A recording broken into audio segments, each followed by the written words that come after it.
Adrian N. Breitfelder, City Clerk, you are hereby directed to call a special session of the City Council to be held on Tuesday, February 21st, 2023 at 6:30 p.m. in the Historic Federal Building for the purpose of conducting public hearings on certain fiscal year 2024 department budgets. Thank you. Good evening and welcome to a special session of the Dubuque City Council for February 21st, 2023.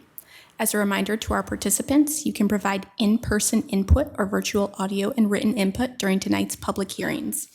Input options during the live meeting include in-person attendees may approach the podium when the mayor asks if there is any public input for the public hearing they would like to speak to. Remote attendees can log into GoToMeeting using the login links, phone numbers, and access code that appear on the broadcast and live stream and posted on the front page of the meeting agenda. This option includes audio input and written chat input. If you are participating via computer, indicate which public hearing you would like to speak to in the chat function, or note that you would like to speak during the appropriate section. If you are participating via phone, indicate which public hearing you would like to speak to during the appropriate section. All comments, whether in person or virtual, must be accompanied by a name and address. Additionally, written public input is accepted by contacting the City Council directly from the city's webpage at www.cityofdubuque.org/councilcontacts and through the City Clerk's office email at ctyclerk@cityofdubuque.org. This information will be reiterated during the meeting. Attendance for the session is as follows. Mayor Kavanaugh. Here. Council members Farber. Here. Jones. Here. Resnick. Here. Roussel. Here. Sprank. Here. Wethel. Here. And City Manager Van Milligan. Here. Thank you. Mayor Kavanaugh, I will turn it over to you. All right, thank you very much, Adrian. Well, welcome everyone. We're excited to be here. Come on up, Brennan. Start to get ready. So our first budget hearing of numerous budget hearings that we're going to have. So had a rousing meeting last night, here for another. As we go through these, it's always great to be able to hear from every single department all the different things that we are looking at for the budget in the next year. So we really appreciate this opportunity, and it's a great opportunity for us to hear about the great things that you're doing in every department. So tonight's no different. We've got some great ones here. As we go through this, I guess one of the things I would encourage, some of these nights can go pretty long, and that's okay because we need to have good discussion. We're a council that likes that discussion, so I appreciate that very much. But as we go through, I will encourage everybody to be as concise as we can in our comments and questions and presentations, and make sure that we can get through everything in a decent amount of time. But with that said, I don't mean to collapse anything too shortly, so we can make sure that we hear everything we need to hear, especially about the City Attorney's Office. So that's where we're going to begin tonight. So we have City Attorney Crenna Brumwell. Crenna Brumwell, City Attorney. I am prepared to use my auctioneer voice if I need to keep you on time to kick off this process this evening. So we have prepared a brief presentation for you that kind of summarizes in very short order a lot of what we have worked on the last year and that we continue to work on an ongoing basis, which there's some consistency to some of the things that we do within our office. So I want to start when we talk about creating an equitable community and being an organization of choice, what that means in the City Attorney's Office, because we are more internal facing with the bulk of what we do. What we are focused on are things like contracts and services and things of that nature. So when we are reviewing those for other departments, we are looking to make sure that they are compliant with provisions of the city code, state code, and the federal law related to civil rights and protections and things of that nature. We look at best practices related to those provisions and what we can do to kind of be on the leading edge of those things and expanding upon those items in our agreements and contracts. For example, development agreements, service contracts for providers. Even sometimes when we're talking about technology and things of that nature, it gets built in. As you know, because we are bound by so many different layers of regulation at the state and federal level related to specific funding sources, we also have to stay on top of the provisions that are required through those agreements and make sure that those are incorporated. A good example of that would be the airport. Because of the funding we get from the federal government, any contracting that's done for the airport has very specific requirements for inclusion in those agreements. Aside from contracts, We are active in the Equitable Fine and Fee Reform Initiative for the city, and we actively participate in that group. And for example, as part of that, which I'm sure you're going to hear from others, we're exploring things like pilot projects and text messaging. And if you're not aware, Dubuque County is one of, I believe, 6 counties across the state where the clerk of court is going to be piloting some text messaging options for people going through the court system. And we already, I think the minute I sent that announcement out and shared it, I had a message back from Mary Rose in just a few minutes wanting to know if we could assist in that process and advertise and if it could be used for our cases and what that would look like. So we're actively exploring that whenever we can. We have been working on updating the DCPRC over the course of the last year, and we are active in providing training to employees, but also in receiving training ourselves to make sure, again, that we stay up on topics and that information is shared with employees in conjunction with the Human Resources Department and other groups. And of course, just best practices in monitoring that in many different layers of the work that we do. So when you talk about our mission statement, it is pretty much what you would expect from the city attorney's office. We're going to provide legal counsel to you all and to the city manager and the departments and the boards and commissions. And we're going to respond to citizen inquiries. And we're just going to facilitate getting things done and representing the organization to ensure that folks are getting the most bang for their buck. When you talk about our staff, we are 5.62 FTEs. That includes myself, Senior Counsel Barry Lindahl, who is with us tonight, Assistant City Attorney Jason Lehman, who is our newest addition, who is also with us tonight, Jenny Messerich, who is our paralegal, who is present in chambers, and then we have Shantae Weston, our Civil Rights Specialist, and Joni Meetinger, our Legal Administrative Assistant, who I believe are both joining us virtually this evening. So for an office of our size, we have a net operating property tax support request in the ballpark of $381,000, which amounts to $5.51 when you look at the average homeowner's property tax cost for our office. I think we're a good bargain, but that's my personal opinion. When you look at our projects for fiscal year 24 that include kind of some highlights, ongoing projects, some future initiatives, some of these are things that we're always working on as you look at this list. Property tax appeals, real estate transactions, water and other utility extensions as the community grows and services are needed in fringe areas. We provide support to boards and commissions. Obviously, there's a certain amount of litigation that occurs on an ongoing basis out of our office that includes investigation of cases under the local human rights ordinance, enforcement of all of the different codes that are adopted by the city. And we work, obviously, with the Economic Development Department and the Housing Department related to tax increment financing opportunities related to both economic development and housing. Many of these things repeat from year to year because they're just, it's the ongoing nature of the work that we do to support other departments throughout the organization. When you look at prior year accomplishments, it's been busy. We have been up to a lot. There have been a number of major projects, development agreements, economic development things. If you look at Field of Dreams, if you talk about the DRA lease update, the funding agreement for the Dream Center, ITC, Sue Green, hiring Jason, that was a big accomplishment for us because that got some work off of our plates as we were without from August to April. So that was something over the course of the last year that was a bit of a challenge and is working out quite well, and I hope he would say the same. When we talk about development agreements, you can see we have a few listed there, and then we have some projects that are pending that relate to rehabilitation projects or new development growth or expansion in the community. If you recall, we handle the liability claims for the city. Those get processed through our office before they are turned over to the Iowa Communities Assurance Pool.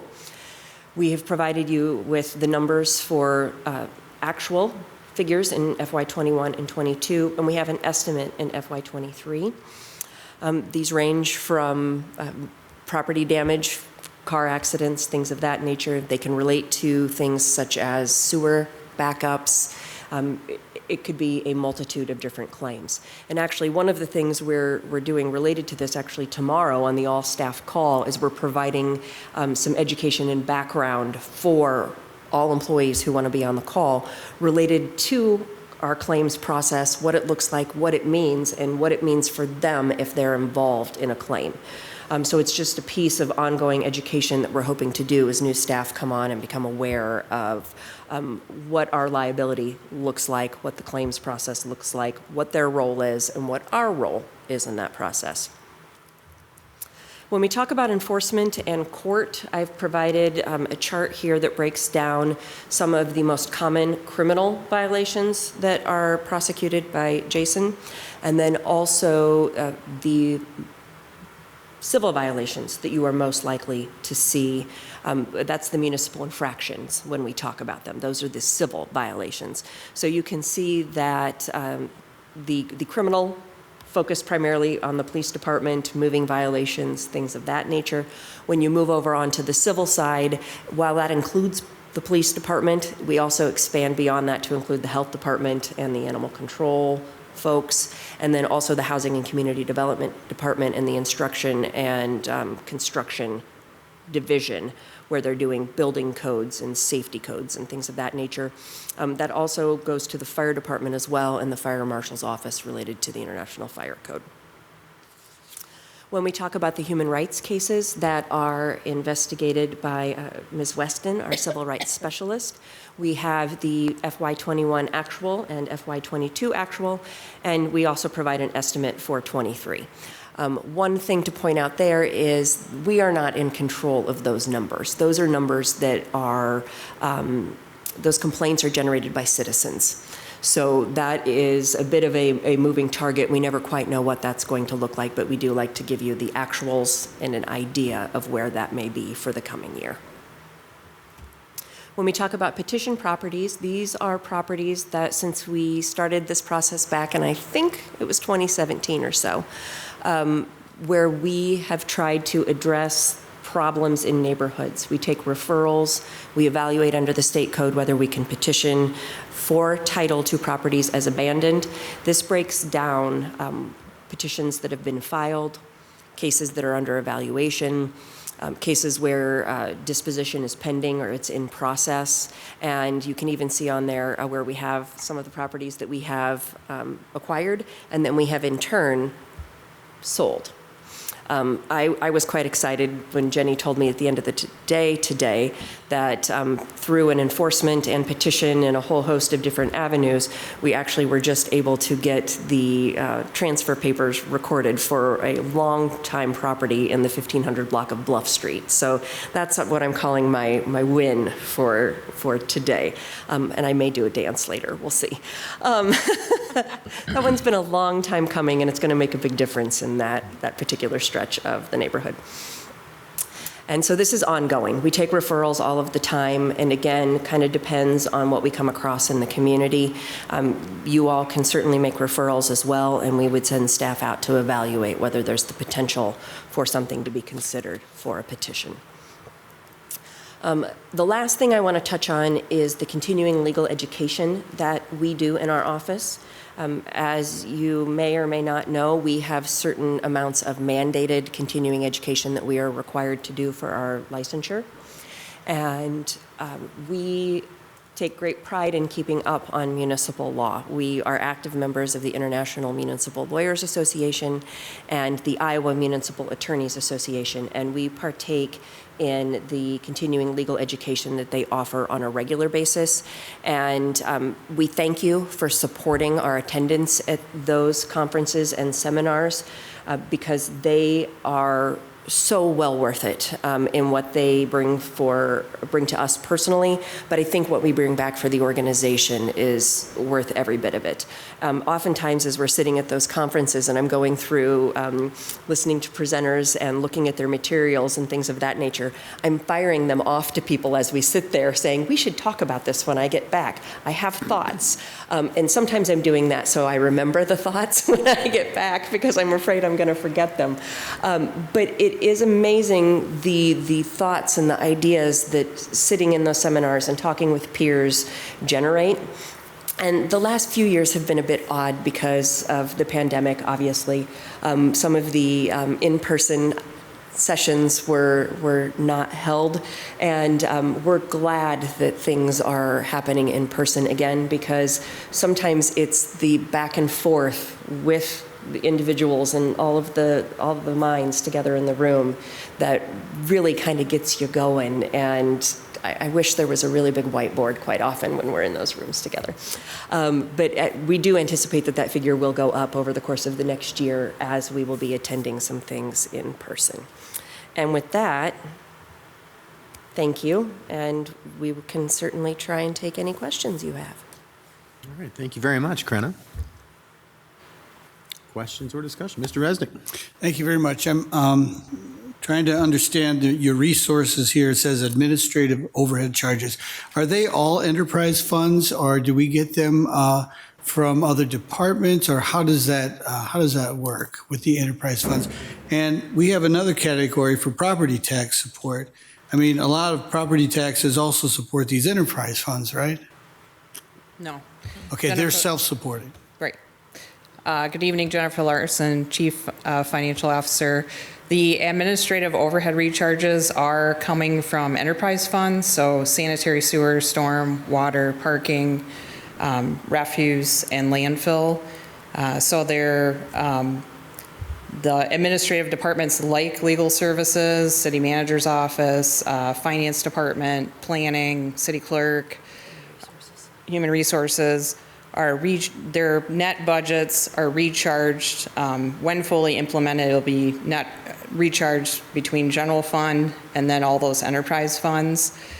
Not all the enterprise funds are fully implemented yet. We're getting closer. So sanitary, refuse, and landfill are at 100%. And then I think water and storm are slightly below 50% implemented. So that's what that recharge is. So I'm on the landfill board, and we pay for ourselves, right? Our customers pay for the service. All the enterprise funds, that's what we're trying to do. Of course, those are citizens still paying us for the service. It's just a different source, and that's what you have here. The expenses have been going up year over year as requested. I mean, as expected, and it doesn't look like it's outrageous either. It's just, a certain percentage every year. But so I just wanted to see if there were any other, besides the enterprise funds, if there are any other fees that you're getting from other places. And I get, it doesn't, you said the county comes in with $3,800 and some reimbursements, but.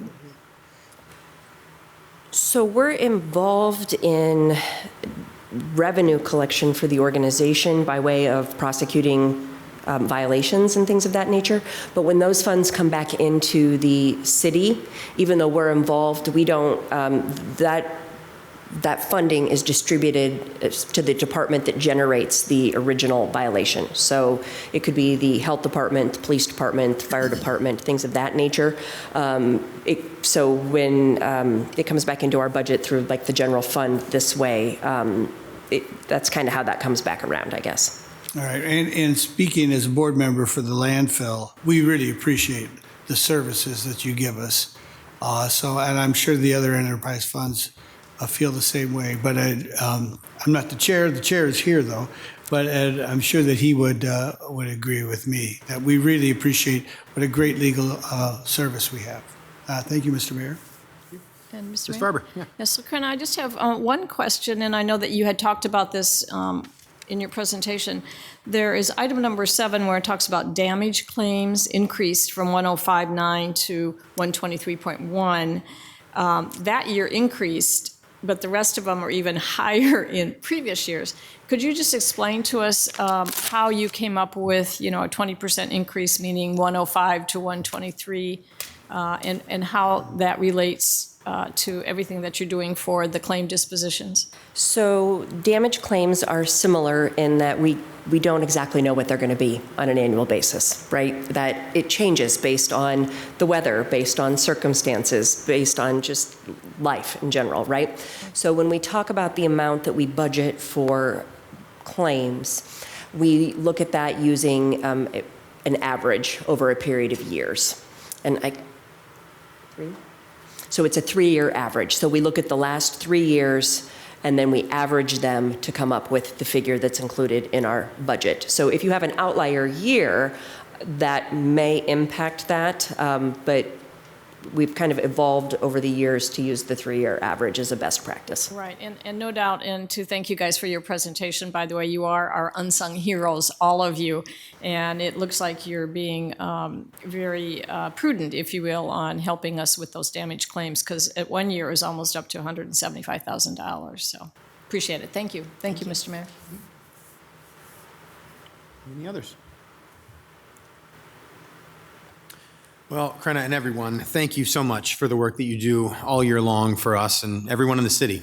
Unsung heroes is one way to put it, but there's a lot of work that goes on that people just don't see. And we recognize it here for sure, because we see everything that goes into the meetings that we have here. I mean, last night was a great example of you guiding us through the way. So thank you very much for all the work that you're doing, and looking forward to another great year with you. Thank you. Okay. Adrian, did I miss a beat?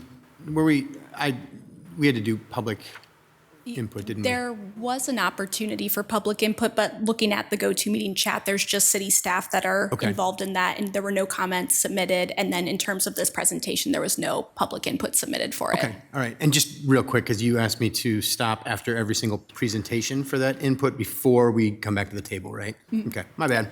I'll make sure I do that right from here on out. Thank you very much. Mm-hmm. All right. Then we are on to, I believe, the city clerk's office, yes. So we'll do a changeover here.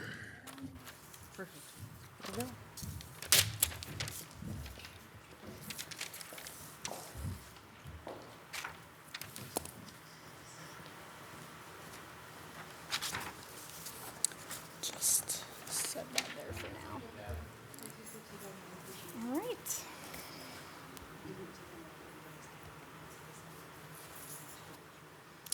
I don't know if you're ready. Roll. Okay, so we have the city clerk's office here. So we did not have any improvement package requests from the city attorney's office, but we do have 4 improvement package requests from the city clerk's office, 3 of which are recommended. And with that, I will turn it over to Adrian. Great, thank you. Good evening, Mayor and City Council. Adrian Breitfelder, City Clerk, and I will be taking you through the City Clerk's office budget presentation this evening. So starting off with our mission statement, I think this is best summarized by saying that the City Clerk's office assists the City Council, city staff, and residents with information regarding City Council records, boards and commissions applications, and various licenses and permits. The City Clerk's office contributes to creating an equitable community of choice, I think, in 3 main ways. First is that we provide administrative support to proclamations that celebrate diverse initiatives within the city. Second is that we serve as a key point of contact for city staff and residents who are looking to get engaged with the City Council. And third is that we work on diverse recruitment initiatives for boards and commissions that lead to a diverse applicant pool. This slide displays the City Clerk's office organization consisting of 4 FTEs. In addition to myself as City Clerk, we have Trish Gleason as Assistant City Clerk, who is here with us this evening, Pamela McCarran as Permit Clerk, and we were delighted to have Tuesday Bless join us as our Administrative Assistant in September of 2022. Regarding our fiscal year 2023 highlights, first we partnered with the Public Information Office to create various publications that educate residents on ways that they can engage with City Council at City Council meetings. We recognize that for many residents, coming up to this podium can be a very intimidating experience, and so our hope is that by creating these publications, it provides more opportunities for residents to feel prepared when they want to engage with City Council to provide public input or to submit proclamations. Second is that we modified our Civil Service Commission meeting frequency so that they now meet monthly rather than on an as-needed basis. This request was made by the police and fire departments to better align with their recruitment and testing needs as they strive to attain full-time staffing. And third, we were very happy to bring back our annual Boards and Commissions picnic after a 2-year pause due to the COVID-19 pandemic. We were delighted that many City Council members were able to join City staff in thanking our boards and commissioners for their service to the city. And then a very current fiscal year highlight that is currently taking place is the office remodel at the city clerk's office. This photo was taken this morning. And as for those who are familiar with the city clerk's office in City Hall, you'll notice that that wall constructed at the front counter is new. In addition to the wall, we plan on having security windows and a door installed. These enhancements will be very beneficial for the safety of the city clerk's office staff, and it will also lead us to be more consistent with other first floor offices in City Hall, so it just leads to a more cohesive look for the first floor. Regarding our future initiatives, we're pretty much at the point where we've maximized our space in the city clerk's office for city council records. And so when we consider kind of where we want to restructure and reorganize, we want to make sure that we're very strategic about that approach to make sure that we're not just setting records to a certain location and then just forgetting about them. So one big initiative that we plan on overtaking is to really do a strategic inventory and reorganization of all of our city council records, because they're currently in various locations throughout city buildings, to make sure that we're very intentional about where we store them, so that way we can more efficiently reorganize to make more room in the city clerk's office for future years. Second is we plan to continue our pilot program with the state of Iowa on boards and commissions applications. That's a pilot that we've recently started with the state of Iowa a few months ago. So the state has their own online application for state boards and commissions applications. It's known as Iowa Talent Bank. And they are interested in expanding that platform to cities and counties for their boards and commissions applications. But before offering the platform to all communities, they want to pilot it with certain cities to get feedback and make sure that the platform is compatible with local city needs. And so Dubuque is serving as one of the initial pilot cities. We feel that we've been able to provide them with some constructive feedback thus far, and so we look forward to continuing that pilot and seeing if we're able to continue providing good feedback for them for that program. And third is that we constantly continue to find different ways to promote boards and commissions applicants to the city. I know a recent example is that we're partnering with the AmeriCorps, I know it's been renamed the Community Impact Division, on a new pilot program offered at the state from Volunteer Iowa. It's called the City Volunteer Engagement Initiatives, and it provides different training and resources for communities as they look to engage volunteers in the city. So we hope that that'll be a good resource for us and look for creative and new ways to engage potential members of the city. So for our fiscal year 2024 requested property tax support is displayed on this slide. The one thing I will call out is that city council election expenses are biennial, and we do have 3 council member terms that will be up for election in 2023.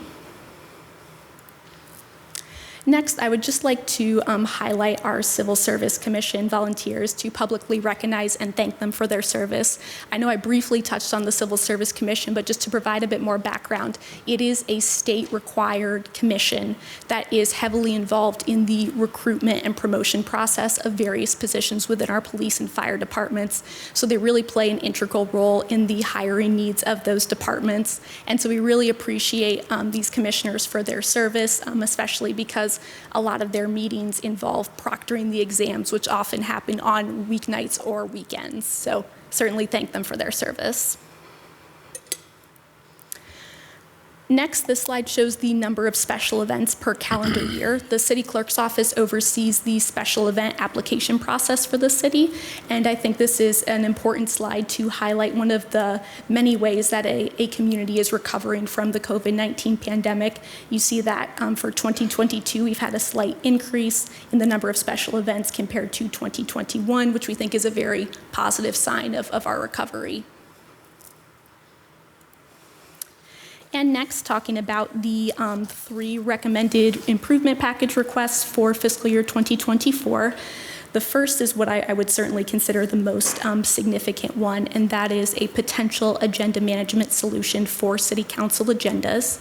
So just a brief background on this request. The city council uses an online platform for managing all city council agendas, and that platform is known as Novus Agenda. Novus Agenda is currently managed by a company called Granicus, and Granicus has indicated that they do not consider Novus Agenda part of their company's long-term strategy. However, at this point in time, they have not indicated a potential sunset date for Novus Agenda. As of today, they say that Novus Agenda is still a platform that they're maintaining, but the fact that they have not indicated a sunset date, I just feel that it's important to consider the possibility that that might happen within this fiscal year. And so this improvement package request is for obtaining a new agenda management platform if Novus Agenda were to sunset within the fiscal year. Recognizing that this would be a huge transition, understanding that an agenda management platform is used by the city council, city staff, and members of the public, we really don't want to rush into this decision. And so the hope is that if Novus Agenda does not sunset within FY24, that this improvement package request would be resubmitted for FY25, and that additional time would give city staff the ability to better prepare for this type of transition, as well as for my office to better partner with the Media Services Division as they potentially consider a meeting management solution in an upcoming fiscal year. And it really is important for both solutions to be compatible with each other. So we really want to make sure that we're strategic and intentional with that decision. In terms of the other improvement package requests, I'd consider them to be pretty much more straightforward. Second is a laptop and supporting equipment for the assistant city clerk to have the ability to work from home on a part-time basis. And third is the purchase of City of Dubuque uniform shirts for staff, since we are very public-facing. And then regarding performance measures, first one I'll highlight is just reducing city boards and commissions openings to 11% or less. We're very happy to see with our fiscal year 23 estimates so far that we're getting very close to our goal. We've been very happy with the turnout of applicants that we've received, and we really credit that to a lot of efforts, not only by our department, but partnerships with other departments in their help with promoting boards and commissions opportunities. And then the final performance measure just indicates the current representation of our boards and commissions volunteers. Again, compared to previous fiscal years, we do see that we're making improvement in getting some more diverse representation. And that is all I have, and so I'd be happy to answer any questions. All right, thank you very much, Adrian. Discussion or questions? Ms. Farber. Mr. Mayor, so Adrian, I noticed there was the one improvement package that was not a yes, and that had to do with some attendance by the citizens who actually participate in our commissions to attend a conference on sustainability to kind of broaden their shoulders in that discussion.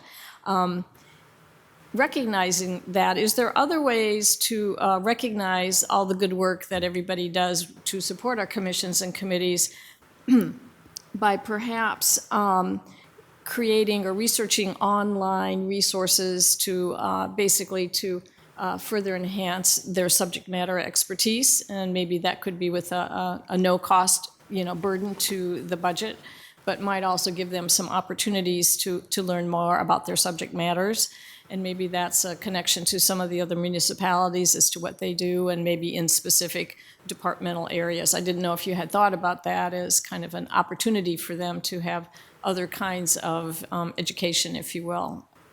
Yeah, thank you for that question. I definitely think that's something that we can explore.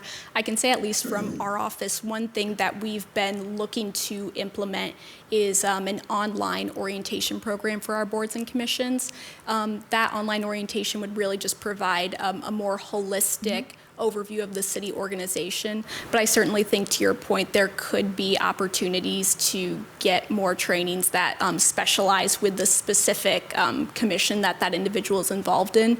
I think that would definitely involve some collaboration with the various city departments who staff those boards and commissions to make sure that there is training out there that is relevant to the boards or commissions. But I definitely think that's something that we can look at in further detail with I mean, those we always departments. are bombarded by emails about webinars that talk about sustainability or talk about other kinds of departmental needs within municipalities. So just wanted to tee that up, knowing that this was not going to be part of the budget this year, but potentially at another point. So thank you very much, and thank you for all the people that join us on these commissions, because it's just something we greatly appreciate and give us guidance to as we are having discussions. It's always great to have their input. So, and thank you very much for all that you do. Any others? Mr. Mayor, Yes, Mike. thank you. I just wanted to recognize and thank Adrian and Pam McCarron in her office, and actually Shelley Stickford, who's going to be presenting next. And I wish Krenna was still here, because I'd like to thank her too. But one of your priorities was retention and recruitment of employees. And, you know, a lot of that involves expense, but it also involves process. And so they were all key in modifying the way the Civil Service Commission works, where instead of just having ad hoc meetings as it comes time to do a test or have a list, where now they meet every month, as you know, from changing the ordinance. But in addition to that, Pam McCarron took training so that she now can score the tests when they take the civil service test, so we don't have to ship them off somewhere, wait a couple weeks for them to come back and be graded. She can do all that work immediately.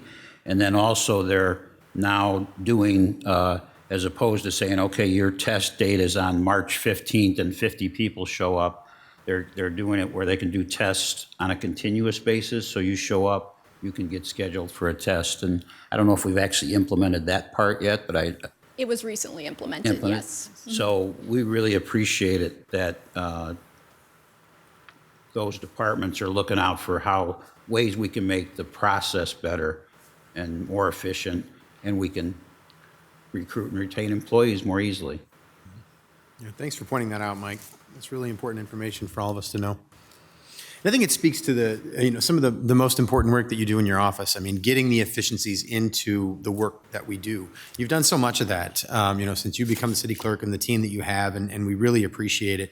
I think about that because I'm really impressed by the foresight to look at this agenda situation. It seems like a small thing, maybe to people who aren't looking at the agenda all the time. It's a huge deal. I mean, that's organizing everything that we do, all the work that we're going to do. That's a really big deal. And the ability to be able to look ahead, to be able to see down the road that that's coming, and we know that we're going to need to switch to another system eventually. I really appreciate the fact that you've put that improvement request in there. I think it's a really important one to put forward, so thank you. Mr. Mayor? I'll go ahead, Mr. Resnick, and then I'll go to Ms. Weth. Excuse me, thank you. So I know there's a raise for all employees this year, and it's around 5 or 6%. And the budget calls for 9%, 9.3% employee expense. Well, so could somebody tell me more about that? You have the same number of employees. So there's, in the city clerk's office, there was a secretary position added through the 2023 budget process. It was budgeted at a much lower step than the person who was hired. So it looks like it was budgeted at step B, but the person hired was step F. So that's what is included in the 24 budget. And then Adrian, I'm not sure if all your employees are at step F or if any would have increases in 24. I'd have to confirm that. Okay, there could also be step increases for employees.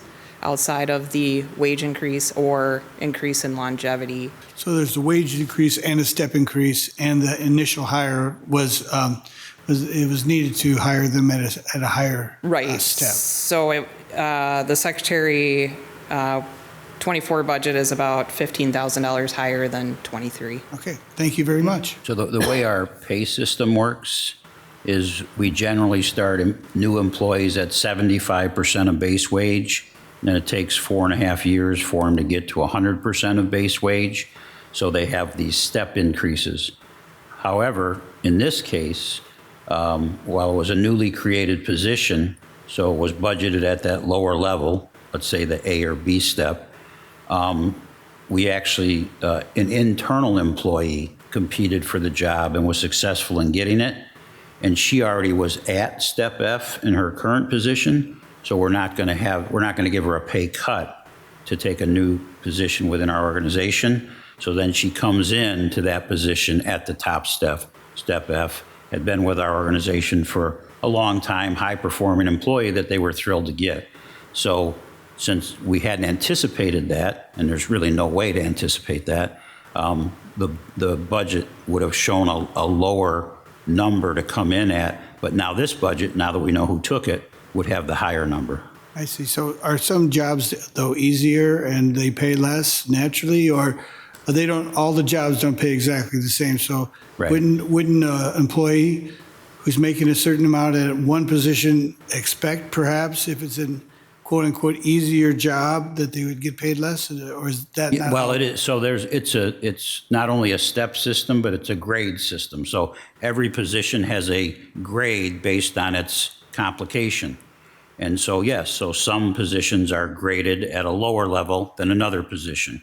And not because they're not as important, but they're just different jobs. So for instance, the police chief pay grade is much higher than a police officer pay grade. And so that's the situation that you're describing. And so somebody could come in at a different grade to a position that is, let's say, a higher grade. And in that case, if they were at step F in the position that had the lower grade, they don't come in at step F in the position that has the higher grade. They come in at at least one step increase, and a step is generally somewhere between 5% and 6%. So they would get a raise, but they wouldn't be, so they may be at step F in their current position at a lower grade, and they may come in at step C in the new position because it's a higher graded position, and that step C gives them a pay raise, but doesn't put them right at the top level in this new position. And it's negotiable, right?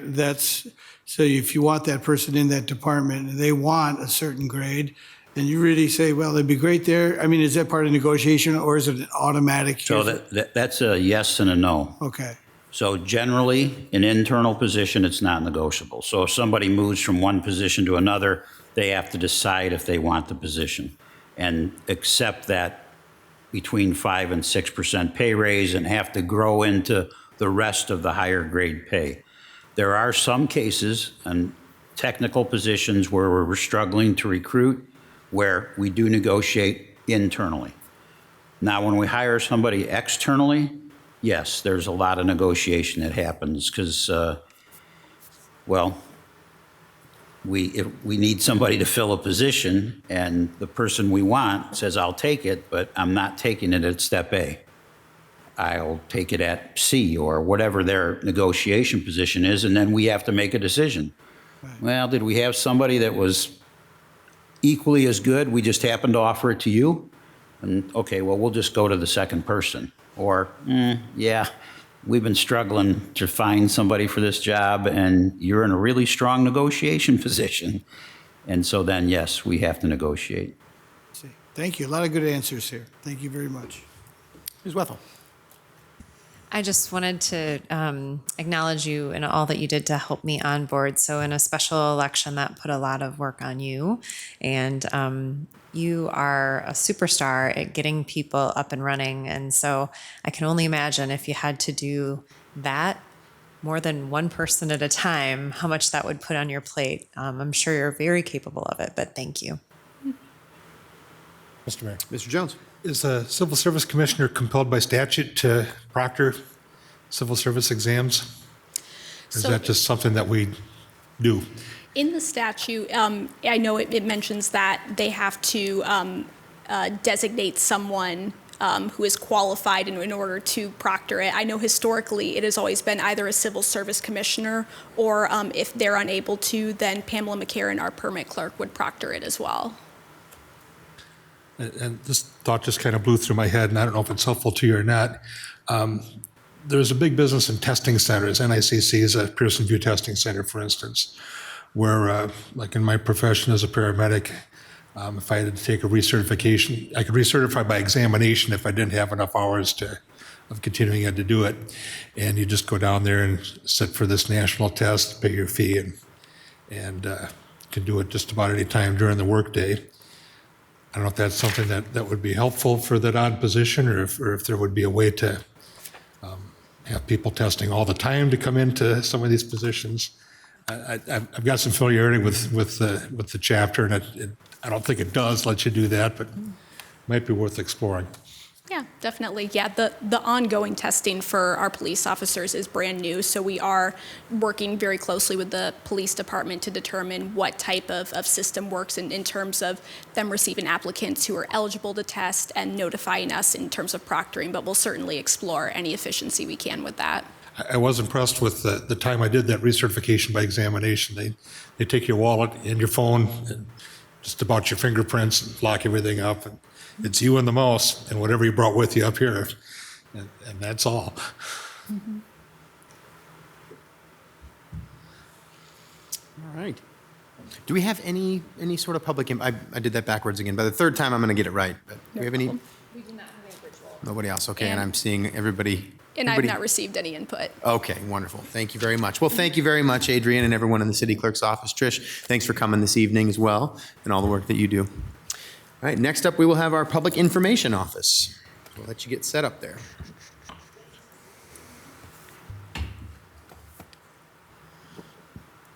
Brad, I want you to remember that next time I send an email the wrong address. We all make mistakes. Is that the lesson there, Mike? Yeah, thanks. Don't worry, I recognize that. We are all human. Except for Adrian. She's perfect.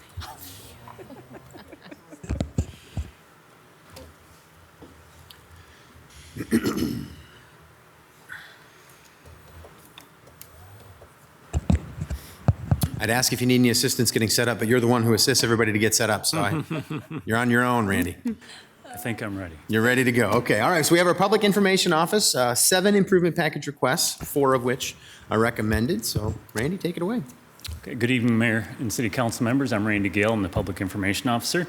Thank you for the time tonight. We'll try to give a concise presentation. Okay. Oops. So our mission statement for the Public Information Office is to increase awareness and understanding of city services and programs and facilitate increased transparency of Dubuque city government, promote resident and stakeholder trust and satisfaction. Our work supports the organizational goal of creating an equitable community of choice by providing communications and GIS support to all city departments and divisions. And along with that, we try to ensure that our digital content, our publications are representative of our community so that when people look at our publications or see our content, they see people that look like them or that remind themselves of them. So that's one way we do it. We also work with departments on translation services. I have the pleasure of and honor of leading a great team of committed professionals. Our time as city employees ranges from 18 years to 18 months.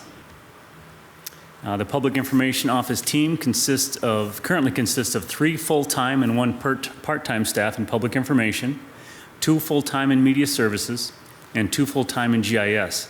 We also have 2 seasonal intern positions that we try to fill over the summer. A part-time communications assistant position that was originally in the Leisure Services Department became vacant in late 2020 during a hiring freeze. The position was not filled and was just moved to the Public Information Office last summer. I hope to start the search to fill that position soon. This slide shows our requested property tax support for the Public Information Office. We've had a very busy year since I last presented to you, and this slide lists just some of the major projects we've completed or worked on. I'll discuss some of them individually and try to give a sampling of all the other accomplishments in the short time we have. Before I do that, though, I do want to mention that you're going to see a lot of photos and video stills. We've made a very conscious effort to get more images of the people that our programs serve and the services that we provide. Media services staff are out in the community on ride-alongs, catching staff in action, and getting the images that we can use in publications, videos, social media posts, on our website, and more. This takes a lot of time, but it's worth it. We try to avoid using stock images whenever possible. We're making a lot of progress with that effort. We've now spent nearly 3 years tracking data, issuing updates, producing videos, and coordinating outreach on the pandemic for the County Public Health Incident Management Team. We recently stopped providing weekly updates on new cases and other metrics. Looking back, since March 18 of 2020, we've issued 585 county COVID updates. So there was a little bit of celebration when we stopped doing those weekly updates. They started out daily early in the pandemic, then eventually we switched to 3 days a week, then down to once a week, and we paused those, and let's hope we can stay that way.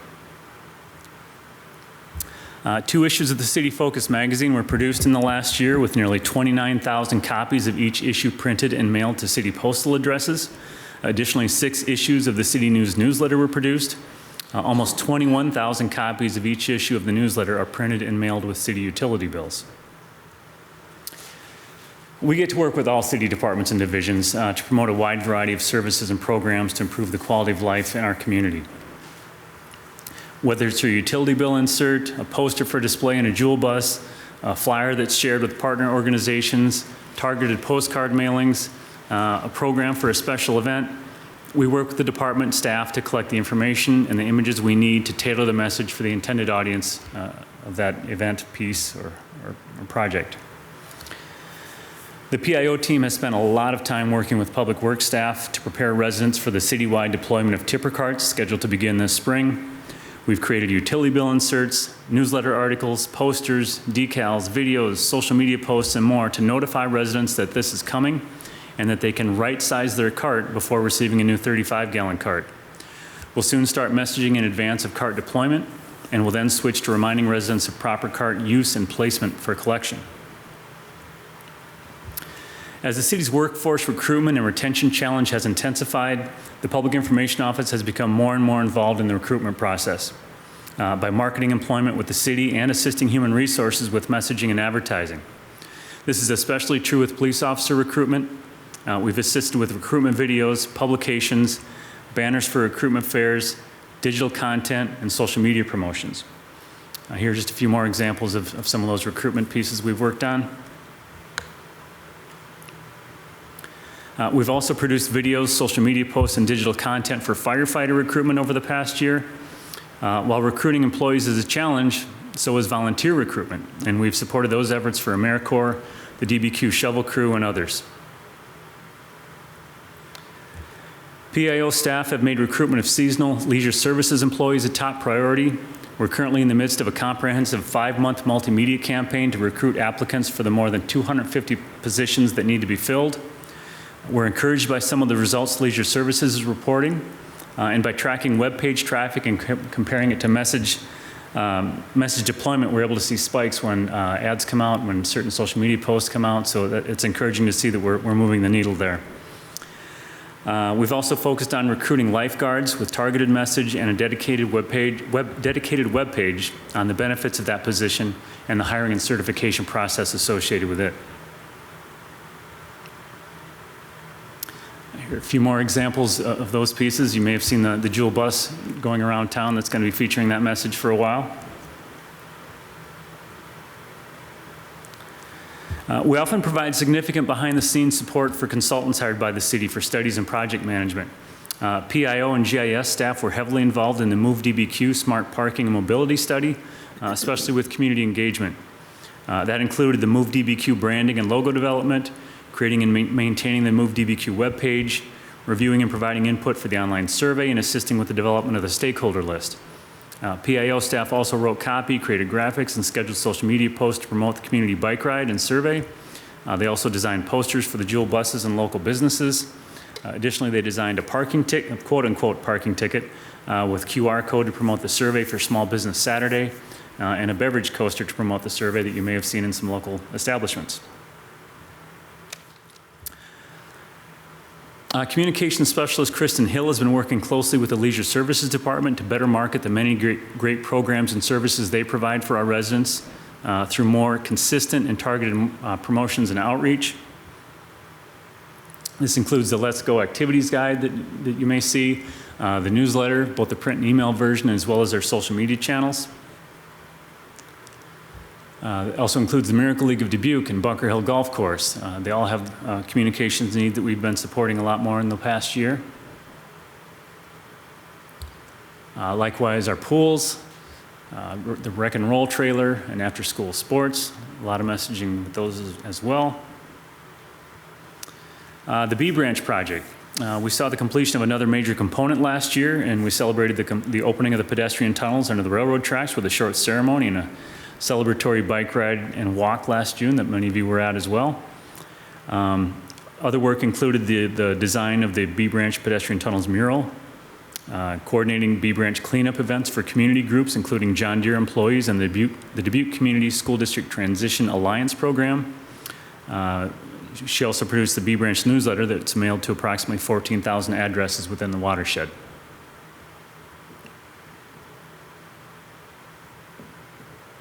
Okay.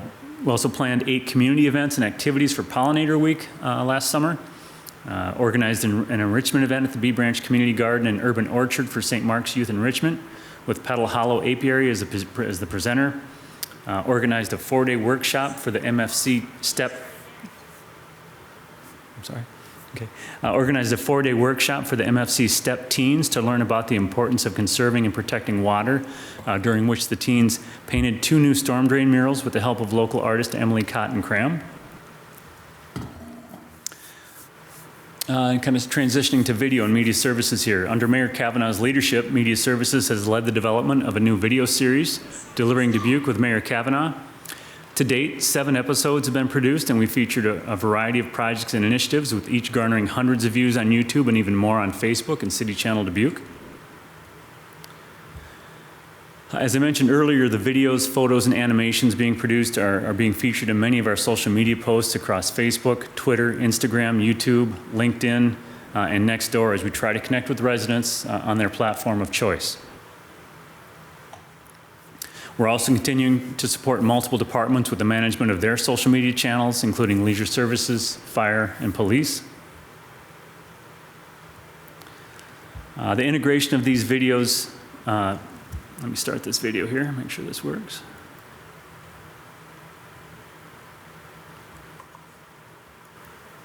Okay, yeah, there we go.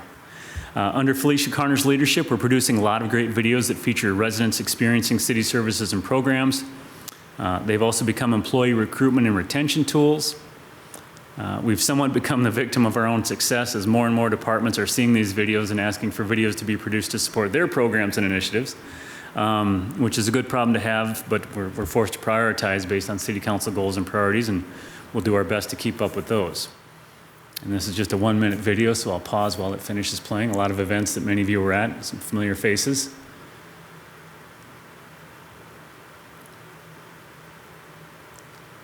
We appreciate the departments that let us know when they're out doing things that might be good photo ops or video ops, that we can get out there and try and cover as many of those as possible. A lot of these were used in recruitment videos that we produced. Nice before and after comparison there. Special events, like the Sustainability Conference. Some very recent footage.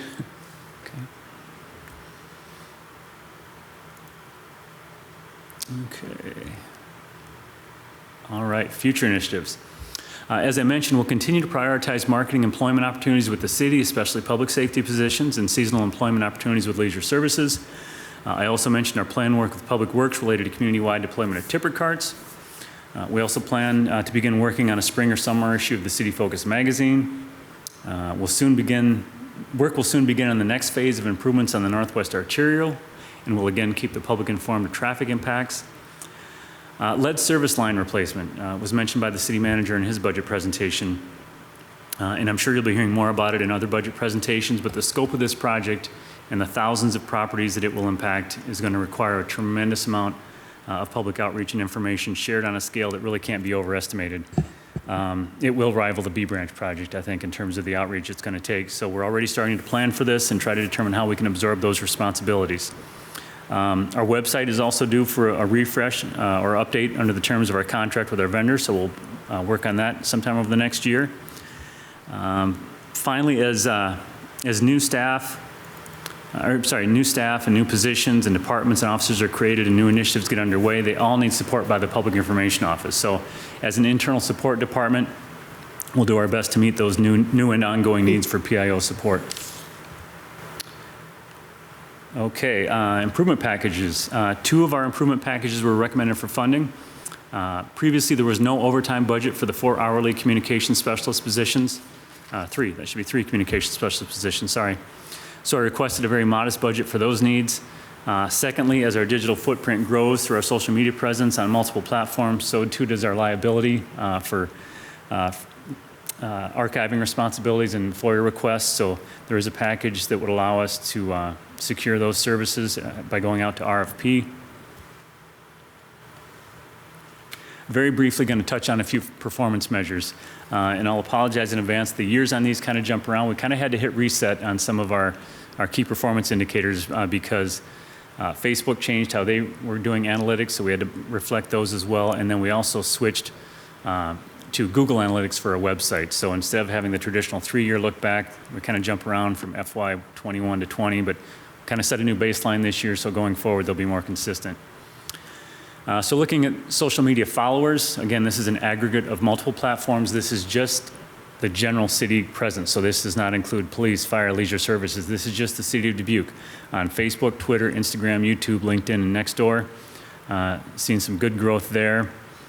We continue to connect with more and more residents and stakeholders through social media with strategic communications based on input from departments and divisions when they need assistance, reminding residents of how they can benefit from services and programs, and letting them know when they can help city staff help them.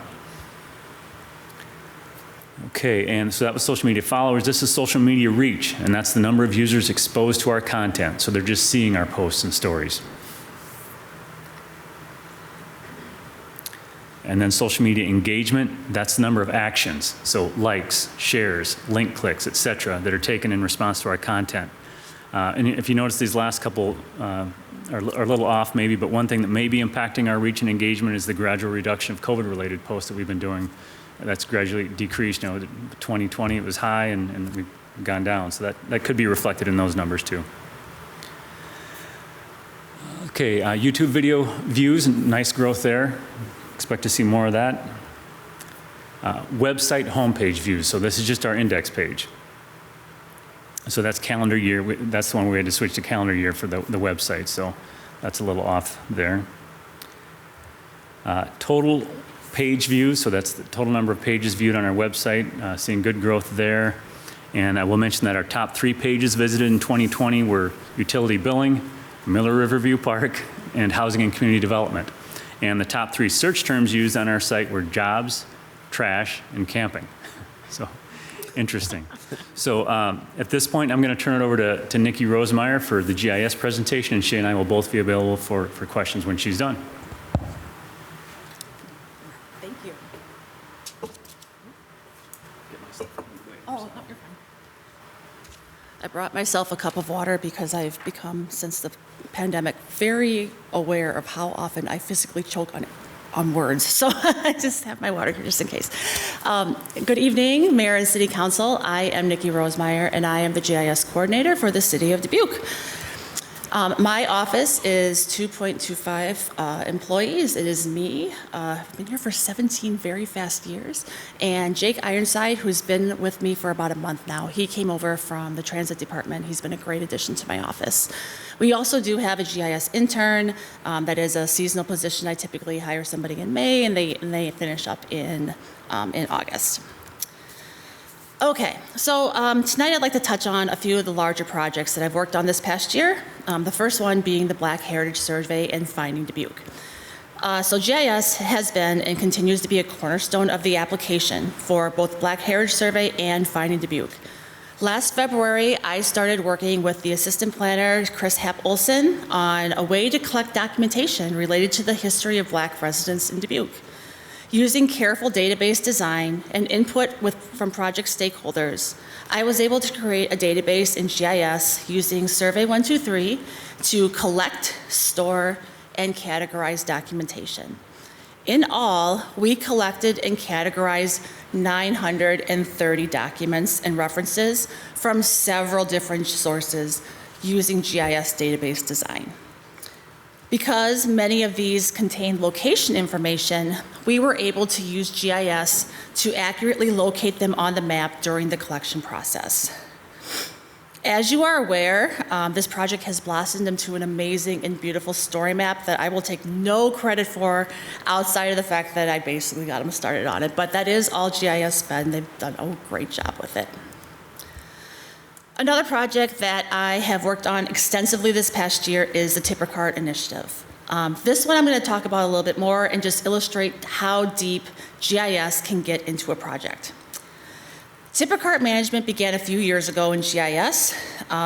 It's something that I think maybe 2 or 3 years ago, I created a feature class in GIS and started entering weekly refuse and recycling changes from a web QA report, basically including cart type, size, address, and utility count information. As the project evolved from simply identifying what was where to a full-blown cart deployment, it quickly became a build it in the water situation, which isn't ideal, but it's not unique to our organization and GIS applications. More often than not, I am asked to join a project with GIS, database, and asset management experience well after a project has begun. This is challenging. It often requires a database rebuild and always requires data cleanup, mapping, and application development, all while trying to keep everyone moving on the project as we go. To keep the project going, I did rebuild the existing survey to streamline data collection. Using the skeleton of that survey, I created an application for city staff to enter Tipper Cart requests, which allow them to enter more complete information. So, for example, the residents wouldn't necessarily be the ones assigning cart delivery or identifying cart IDs or taking pictures and those things. And so those are the things that internally staff can do with their application, collecting in that same database that is being fed to that survey that I created. I also created a mobile application for the staff to manage their cart delivery requests. So information from this office staff drives what the field workers see.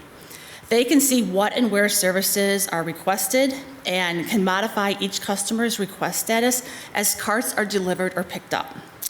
It also gives them an opportunity to capture the cart's IDs and a picture of the cart on its delivery date. I have been working recently on creating 2 more applications for eventual deployment of the 35-gallon carts to all refuse customers who do not currently have a cart.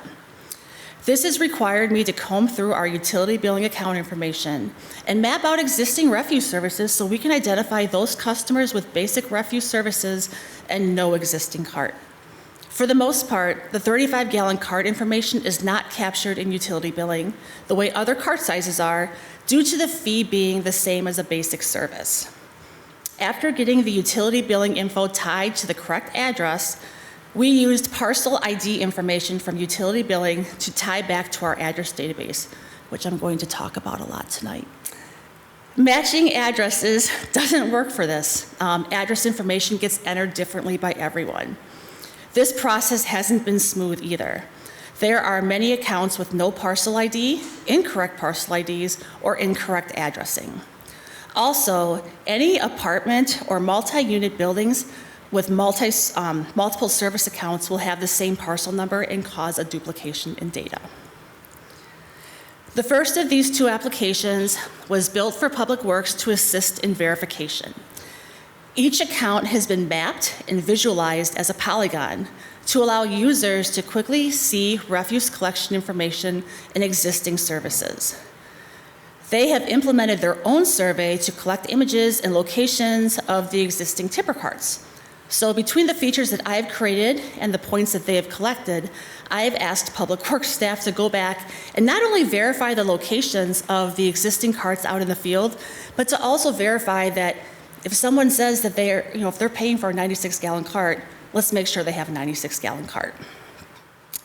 The second application will feed off of the first, so once they are done verifying this information, Public Works staff will be able to see where carts are needed and how many service units each customer pays for currently.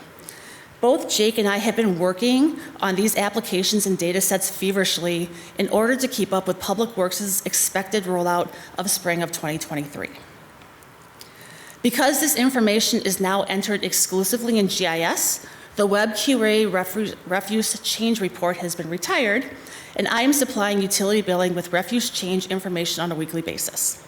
This will eventually become automated, but the task is not a priority at this time. So there's a lot of information here, right? It's not just a cart and it's not just an address. Whenever I can, I like to minimize the amount of free-form data that is data entry that is instead using drop-down types of things and contingent questions. Still, you always have to have some manual data entry. So this can cause a lot of work. Inspecting records for errors, making sure the data point is in the right location, and removing or combining duplicate entries. Sometimes this requires me to do a lot of digging, things between our parcel database, our utility billing, trying to figure out where the data belongs and what is actually correct. This project has consumed the majority of my time this fiscal year. There are some additional steps that we will take with automation that will require hiring a consultant to do some things outside my expertise. Another way that GIS is used very heavily in our organization is supporting consultants. As you know, we do a lot of projects and hire a lot of consultants. I spend a significant amount of my time providing data and data analysis for consultants. If we've hired somebody, they've requested our data.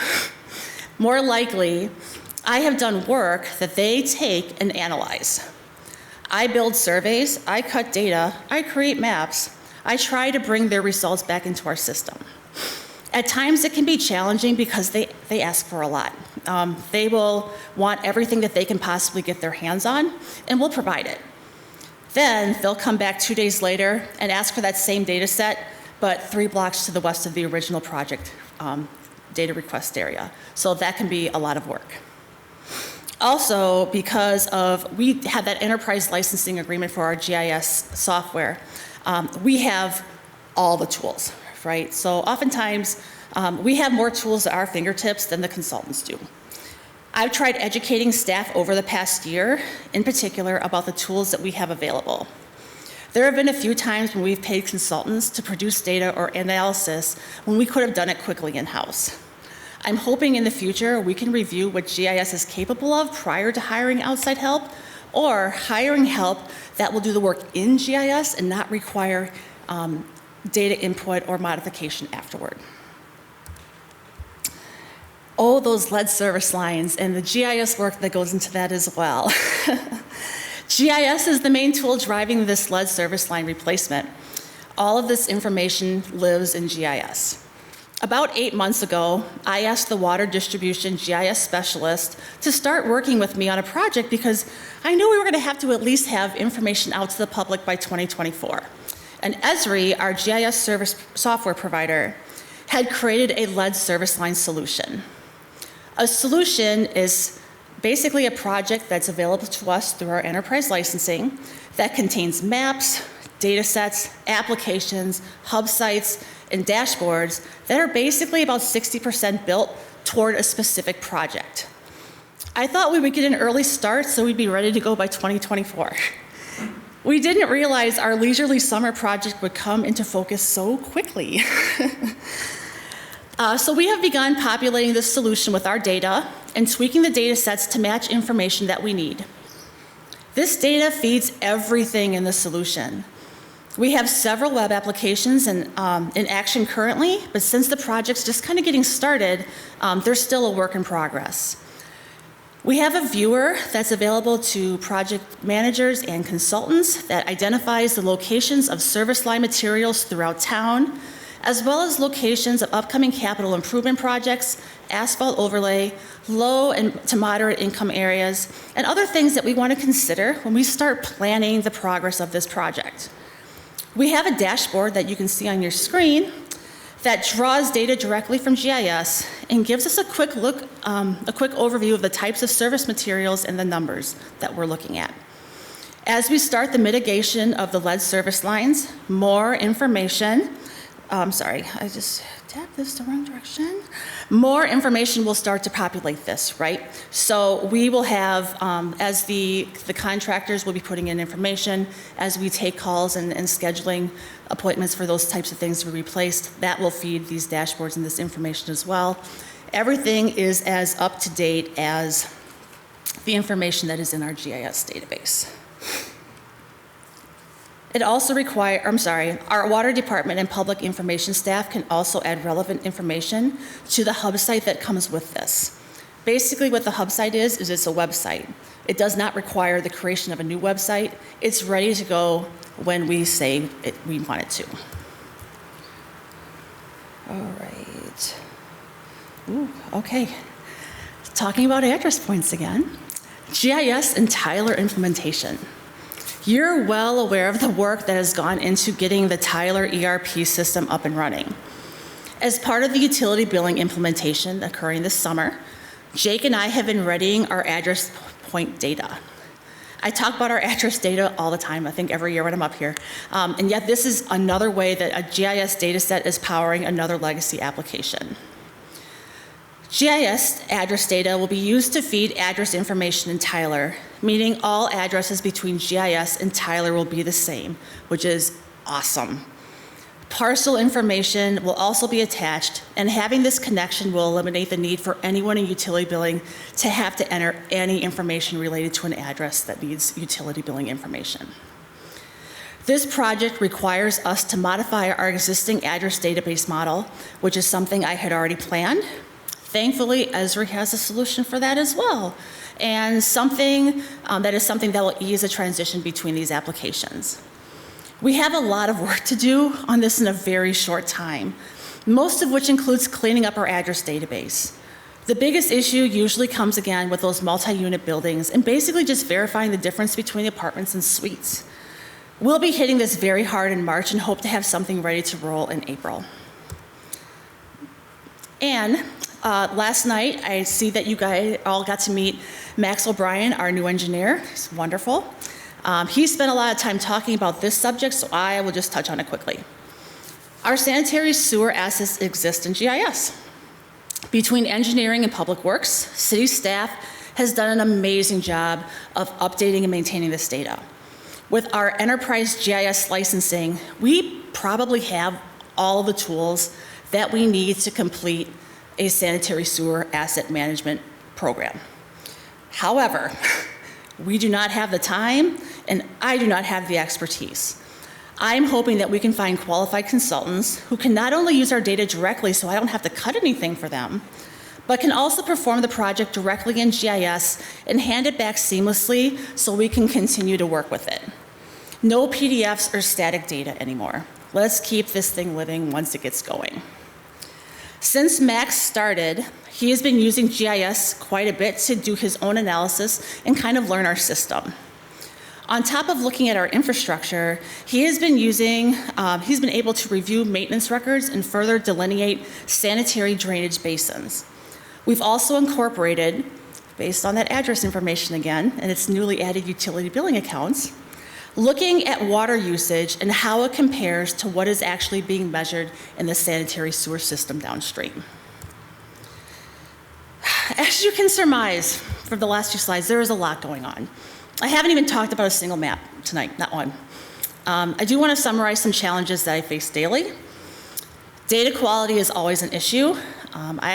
Everybody who uses GIS and is editing, we're updating things every day. But with my workload and all that whole building it in the water thing on a lot of projects, we have a lot of free-form data entry, and that is challenging. You cannot analyze data that is free-form. GIS continues to grow in the organization, which is really exciting and something I'm very, very happy about.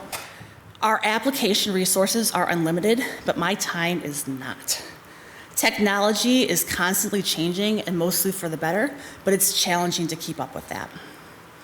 And finally, working as an internal department, my priorities tend to be the priorities of those people I'm helping, meaning everything is a priority. I can say no, but if you know me very well, you know I'm not very good at saying no. There are some consequences to saying no as well. When I don't make time to respond to emails or requests for assistance, they move on and they do their own thing. That might be hiring a consultant for something I've already done or could do very quickly, or creating their own data sets that I will have to completely redo quickly because it's not set up to handle what they needed to do beyond today. And I love what I do. I hate being a bottleneck. I hate it. So, saying no, it causes me a lot of work in the long run. Future initiatives, it's a bit difficult to think about this when you're thinking about the things that are in front of you, but we have a lot to do and I'm really excited about it. GIS never ends. I'm really excited to continue work with our tree crew, not only in expanding their maintenance activity management that they currently do in GIS, but we're also going to start tracking new tree plantings, so I'm pretty excited about that. The addition of data analysts and scientists in other departments is something we definitely need in our organization. They don't report to me, but I manage a significant chunk of the data that they are looking at. They need data experts to guide them. GIS isn't a task that you can just hand off and expect the person to just pick it up really easily, and data is complex. There is a learning curve and a system they need to be introduced to and understand before they can start making decisions and analyzing things appropriately. And, just keeping GIS out in the forefront of things. It's not the answer to everything, I know that, but if I can just kind of remain like a little bug in department managers' heads, then I think I'm doing my job. 2 of my 4 requested improvement packages have been recommended this year. The first is Esri's Advantage program, and this gives me access to a number of tools and GIS professional staff that will assist me in moving our organization's GIS forward. Highlights of this include a technical advisor whose mission is to drive long-term vision and technical enablement. The nice thing about this is they actually become familiar with our organization and our technical workflows, and it will also give us an annual planning meeting conducted on site by several key Esri staff with organizational stakeholders. Unlike our visioning process in 2009, meetings will occur in smaller groups with related activities. The second improvement package increases the GIS office's conference budget to allow Jake, the GIS application specialist, to attend the annual Esri user conference. I do have one capital improvement project as well. I highlighted at the bottom of this page. I put the whole page on there because I wanted you to be able to see the fiscal years for the funding. This is for aerial photography. We fly it on a bi-yearly basis for the city and the surrounding development review area. Very quickly touching on performance measures. I'm not going to talk anymore about addresses, but I do want to just kind of give you a breakdown of what we have out there, like the types of addresses that we have in our database. And so this is just one, this attribute is just one of the dozens of things that we keep on that data set. I also want to talk a little bit about the creation of some more project management layers. I've created an SRF layer this past year, and basically what I'm hoping to do with that is to eliminate city staff combing through city networks to see if new project areas exist in SRF areas that have already been identified, and this will save us money and time. And this past year has been the year of the app. I created more apps than anything, and that's really what I do anymore, and it's awesome. People have data at their fingertips and can collect information in the field directly into a database and not into a notebook or in the back of a napkin. This is the trend, and I welcome it.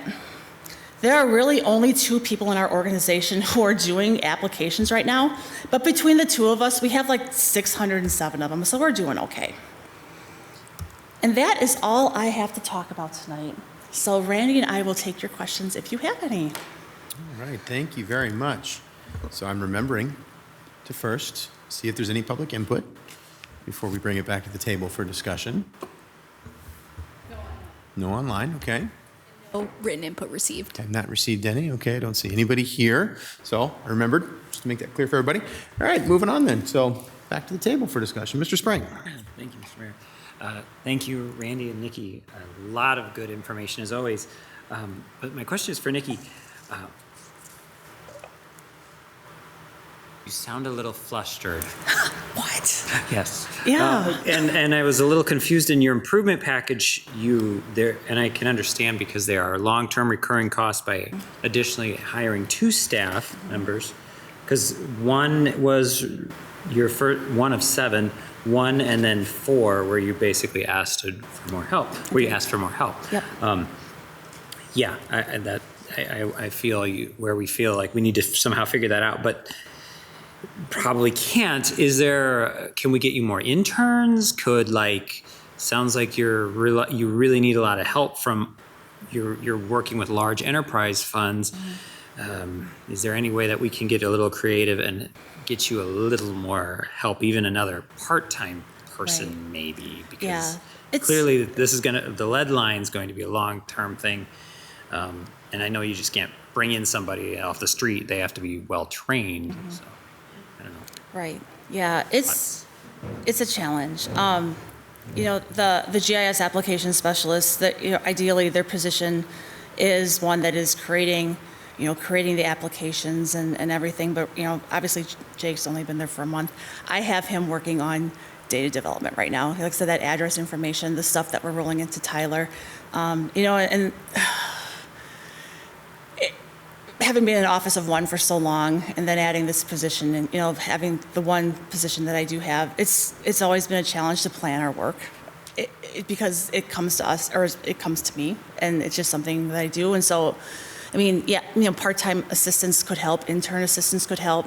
The challenge is there's not really any schools in the area that have GIS programs. And then, having to move to Dubuque there is some work that can be done remotely, but it's a challenge to find talented and qualified individuals for the position. Mr. Mayor? Yeah. Could I Go ahead. respond to that too, please? Thank you. So you're going to hear a lot of this when you question ones that weren't recommended for funding. There are a lot of good requests that we couldn't afford to recommend, and these are some of them. But I specifically want to address a comment that Councilmember Sprank made about the lead service line program and the assistance that's going to need. Now, Randy Gale appropriately said this is going to take the kind of effort the B branch took. And you might remember we had Kristen Hill was assigned full-time for years to help make the B branch project work, where people knew what was going on, when it was going to happen, why it was going to happen. And it was well worth the investment because I think it made that project go so much smoother. So as we're putting together the capital improvement program for the lead service line replacement program, so think about this, over 4 years, we're going to replace 3,600 lead service lines, and it's all voluntary. So while it's free, first the person has to want it replaced, and then there has to be the analysis of how it's replaced and, did their yards get dug up? Is it in their basement? And all kinds of crazy things. We're going to damage the street. It's going to disrupt the neighborhood. So we are, as we submit our program to the state of Iowa, requesting the money from the forgivable loan program, we intend to include some positions in that request, and hopefully they'll have the foresight to appreciate and understand that, well, of course, it's not just a contractor job, go dig up the yard and hook up the water. There's the application process, there's the education process, there's the hand-holding process as, well, the contractor didn't do this right or whatever, or they cracked my foundation, or who knows. So we're hoping that we are able to add some positions that are not in this budget, but will be part of that capital improvement program. And if for some reason we can't, either the federal grant doesn't allow it or the state doesn't allow it, we are going to have to figure something out because it's not just a routine capital improvement project. Thank you, Mike. Go ahead, Mr. Bank. Yeah. Follow up. I'm not a technical savvy person. I will admit that. Since so many departments are needing your services, can you create a blank template that they can start using and then populating that, and then you can check it to see that they're doing it kind of right? Is that any ideas or not? Or is it just everything's so unique that it's like, that's impossible? No, not impossible at all. It depends. It depends on what people are looking for. Actually, the water distribution department has done a pretty good job of doing that internally with just the base water data that they collect. He's got a base template. Same thing with our engineering department. It gets a little bit more difficult with other things because a lot of times the data that they're requesting is stuff that they haven't ever maybe thought of before. For an example, the tree planting. I received a request for that last week, and I said, I'm so excited. But I said, what kind of data we want to put on that? And so they gave me a list of 3 things. But then, just knowing what I know about databases and trees and everything else, is there other information that we should be capturing as a part of that project as well? Because those trees aren't going to stay little forever, And so, yeah, definitely, making applications available so people can help themselves. They will do all their data entry once that gets going. But there's some departments that just don't have either technical capabilities. I've created applications, and I still get phone calls. So it's challenging. Thank you. Yeah, Ms. Wethel. So I'm new at this stuff, but I'm just really curious. Are there other municipalities that have a GIS department that you would bill for your services within the city? Now, I just asked that as a query because I don't know how that works from department to department. Is that something that is done in other municipalities, or? Yeah, we do. So do you send out bills to different departments for your service individually, or? No, so it's, GIS is included in the administrative departments that Okay. are recharged back out to the enterprise fund. So in the policy book, it amounts to $241,733 recharged back. Okay. Thank you. Excuse me. And we do things similar to that within our organization. So our information technology department is billed to departments, and they literally have the choice. They could say they're going to use a private service because for whatever reason it meets their needs better. In our public works, in our garage, so the repairs to all the trucks and the cars, that's billed back to departments. But it's not going to make much difference here because this is a general fund department. So if they were billing the departments, it's still coming from the same place. Got it. Okay. And they do get the recovery. They get some recovery from the administrative overhead, don't they? Payment is their department. Yeah, their departments put in the calculation, so they do get recovery from the enterprise departments. Thank you for clarifying that for me. Ms. Farber. I have a question, and I think it might be for Jennifer and for Mike. You mentioned the fact that a lot of consultants are paid to do designs, surveys, plats, whatever it is for the various departments, the DRA example, which is what you showed us.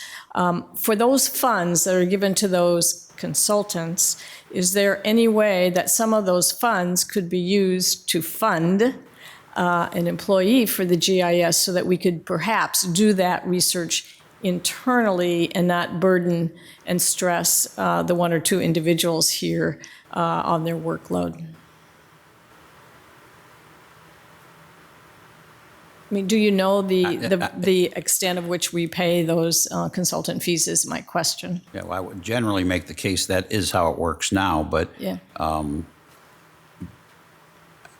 maybe Nikki could give some estimate of how much she thinks other departments use outside services, but I don't really know. Yeah, I mean, is there a potential offset is my question too, for the GIS group? Right. I'm just trying to help. Oh, yeah, absolutely. It depends on the project. There are, like I said, kind of that base knowledge of what we have in our database is pretty important. And obviously, a lot of times projects are bigger than just the data that's being created for them. One example is downtown flooding scenario. So I had done a downtown flooding scenario years ago and basically used the exact same data as a consultant that was hired a few years later, produced essentially the exact same data set. I did not do any analysis. You know what I mean? I just created that data. And then again, like I said, probably, maybe the department people who did that work maybe didn't know that I had created that information for another department. So it depends on the project. Again, getting that GIS information out in front of departments before they start hiring consultants and things is kind of nice. If I know what their intent is before we go into it, then I can kind of head some things off. I don't get that opportunity ever. I have been working pretty closely with Max O'Brien on the sanitary sewer asset stuff, and we talked very heavily about the information that needs to be done in GIS for this. And he knows, we know, like, this can all be done in-house. We have every tool to do this. We absolutely do not have the time. And so that, like I said, those conversations occurred. We know, like, yeah, we have the tools for it, but getting it done, yeah, that's a big ask. So like I said, it depends on the project. There's some things that, yep, easily I can take care of that.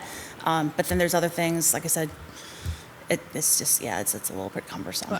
Yeah, I just don't know the extent to which there are creative and natural offsets Right. where that funding could come directly to your department to help source or not, based upon the complication of what that consultant really does for that specific department. But I just thought I'd throw it out there because it's, a potential going forward at some point perhaps. So, and thank you for all that you guys do for us. Mr. Resnick. Mayor, thank you. So I have a question for Mr. Gale. On 7 of 7 here, it's recommended that an estimated $7,200 a year will be, for the social media channels to be subject to FOIA requests. Do we get many of those? No, not related to social media. We don't get many. There have been cases, nationally where this does come back and bite a community if they're not able to provide those things. And the main difference with what these services can do is they're automatically archiving everything, all of our platforms, but they're also able to archive if someone posts a comment on one of our posts and later they remove it, or a staff member for some reason would remove that those vendors can track that and it's still there. Whereas if we would say someone came to the city and gave us a FOIA request for a social media post and all the associated comments from 2021, we're at the mercy then of going back through that platform to see what's still there. Whereas these services can, so it's really a liability issue, and it's something I did discuss briefly with Krenna. Right. Is this something we should look at? And she encouraged us to look at it further. It sounds like it would be important, especially in that area, to go back and see what was there. So, and as long as we're suggesting things, you have this lead service line replacement outreach. I just remember Paul Hemmer had a musical called Get the Lead Out in 1976. It sounds like a good slogan, because it was to support Five Flags in 1976. He wrote that show. And of course, Julian Dubuque, the mines of Spain, the lead mines. Anyway, so Get the Lead Out is something that, maybe you already have an idea for. Could we get a musical score to go with that? Maybe? Well, you'll have to ask Mr. Hemmer. I think it's copyrighted, but anyway, so those are my comments. Thank you. You heard it here first, folks. Mr. Mayor. Yes, Mr. Jones. Just to comment on the consultants. Our critics would tell you that a consultant is someone who borrows your watch to tell you what time it is. And that's a little bit true, but the fact is, I think because of the wealth of the data that you have to offer, their job gets easier, but their product gets better. And I think we get a better product because we've done the groundwork ahead of time. And I hope when consultants are looking at Dubuque that they know they're going to get good data from you, and therefore they price their mission accordingly. I'm not sure that that's true, but I think it's a little bit true, and I think it certainly makes our job easier, and the job of the departments that are trying to implement the projects under the consultants' recommendations when the consultants got a wealth of data to begin with. The things you've accomplished and accumulated in that 17 short years just keep amazing me, and I can't be more impressed with you, Nikki.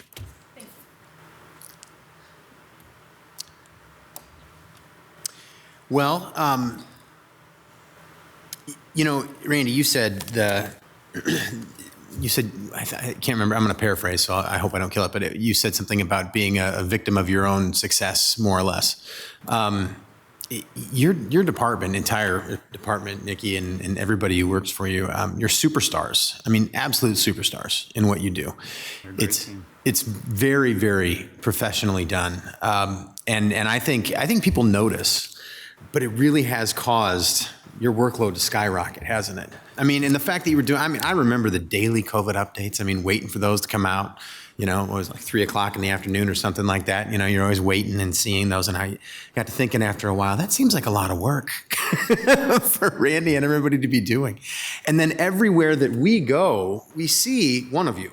I mean, you're always there, Felicia's a great example. I mean, I'll just turn around and Felicia's just there taking pictures and video and everything. And she's here now. I'm running the video for the show, and I think it is a real challenge. And I think it's, Mike, you said we're going to hear a lot of this as we go through this process. And it's a major concern, I know, of mine because we've heard it from you.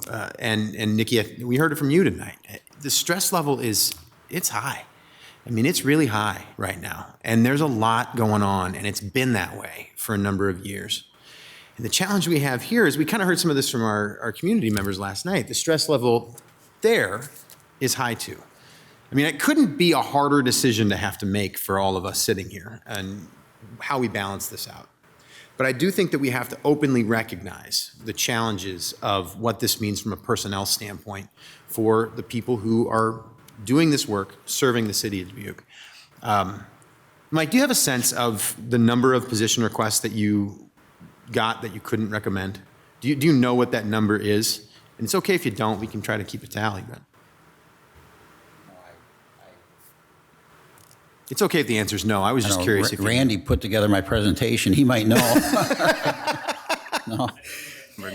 Jennifer, do you have any sense of that number? I know there were like 4 in emergency communications. There was 1 firefighter. There was 1 in the Office of Shared Prosperity. Park maintenance, and there was another one in the water department that I didn't recommend, even though I did recommend 1. So I don't know, maybe 8 or 9 or 10. Yeah. And it's always a challenge for us, as the size of an organization that a city government is. We have so many open positions that you've been talking about the last few weeks too that we just can't fill. So we've got these open positions we can't fill. They're necessary as well. And then we have other positions that we would like to have there to open up to other people. But we're unable to do that based on the budget that we have. I guess what I'm saying is I don't have any great ideas on how we can fix this. I'm just going to point that out. I just think it's an incredible challenge for us that we're going to be facing here. And I want to keep it in mind. Because as we go through this, if we're not able to do some of these things this year, I think it's important that we keep it in mind in future years. Your point about the lead service lines is a really good one. We need to think ahead as to how that's going to work. And as we think about this from funding it ourselves with the general revenue that we're able to bring in, but then also as we chase after grants and the things that we can do, with the state and the federal government to see if there's any way to fill these gaps, because it is. I know I recognize the challenge. It's a big one. It really is. Yeah, Ms. Wethel. Then I'll come back to you, Mr. Resnick. Just one thought about the coming year, which I think is really wise to think about a long-term plan would be, is there a way for other departments to do an internal audit to get a better understanding of how many services are contracted out related to, for instance, GIS that we could do in-house and gather that information real time as the year goes forward so that this time next year we could look at that. And I'm not trying to make extra work for people. I'm just thinking that if there was a way to document how much money we're spending at outside consultants to do a job we could do, and if it would be more cost effective to hire someone to do that in the next fiscal year, then that would justify our spending on that position. I don't know if that's done in other departments. I'm just curious about that, but. Well, we do something similar in engineering, and matter of fact, the position you just approved recently, well, no, maybe it's going to be coming to you at the next council meeting, is going to be a new position in the engineering department that's actually going to save us money because we spend we pay a consultant $150 an hour to do the kind of work that this person will do for us in the engineering department at a much lesser cost. So we do some of that, but, and certainly as best Nikki could do, she could try and track that this year and see if there's a way to come up with a number where, so for instance, when I recommend that position to you, and I get it's outside the budget, and we're in the middle of the budget, but that just happened, that position's going to show us zero cost. Now, it will cost capital projects when we do them, but it would have been money that we would have spent more from that capital project paying a consultant to do, an engineering consultant, than we would pay this employee to do. So we try and do some of that, but we could try and pay attention to that this year and see if that could happen here. Mr. Resnick? Yes, I just want to say that 10 years ago, we had 700 full-time equivalent employees, and we have about the same population, but we have 750 employees. So we have to figure out how to do things with improved process. And it was mentioned up at the podium already, more apps, efficient communication, and data native to GIS as much as possible. Those kind of things are what we need to be doing. And we have great employees, and they're working very hard. But I think we have to also be very careful with adding more and more employees, again, for the same population. There's a lot of great services we want to give our folks, and Mr. Van Milligan struggles with this every year. It really does have to make financial sense to Dubuque. So anyway, the other thing that I thought, since there were questions about certain things, perhaps adding or subtracting, maybe, Mr. Mayor, it's time for the talk, and you tell us how we would make adjustments. At the end, we would say, we talk about something and we'll save it to the end, or if you could remind us of the process. Yeah, I think thank you, Mr. Resnick. I think what we've done in the past, and especially last year that worked pretty well, is if we do have ideas on improvement package requests that we would like to either add or subtract from what we have in front of us. So either, adding, taking away and trimming from the budget request that's in front of us, or adding to it, we can suggest that at this table and be able to take basically a straw poll right around here. So it doesn't constitute an official vote of saying, yes, we're definitely going to add that right off the bat. That comes at the very end. But we basically say, do we want to include this improvement package for the final budget recommendation when everything is all said and done, or do we want to take away this other improvement package? So we get that opportunity here. So if you have a suggestion like that, you bring it up. We vote to either carry that forward or deny that request, and then we mark that at the end, and that goes into the final budget recommendation made to us in the end.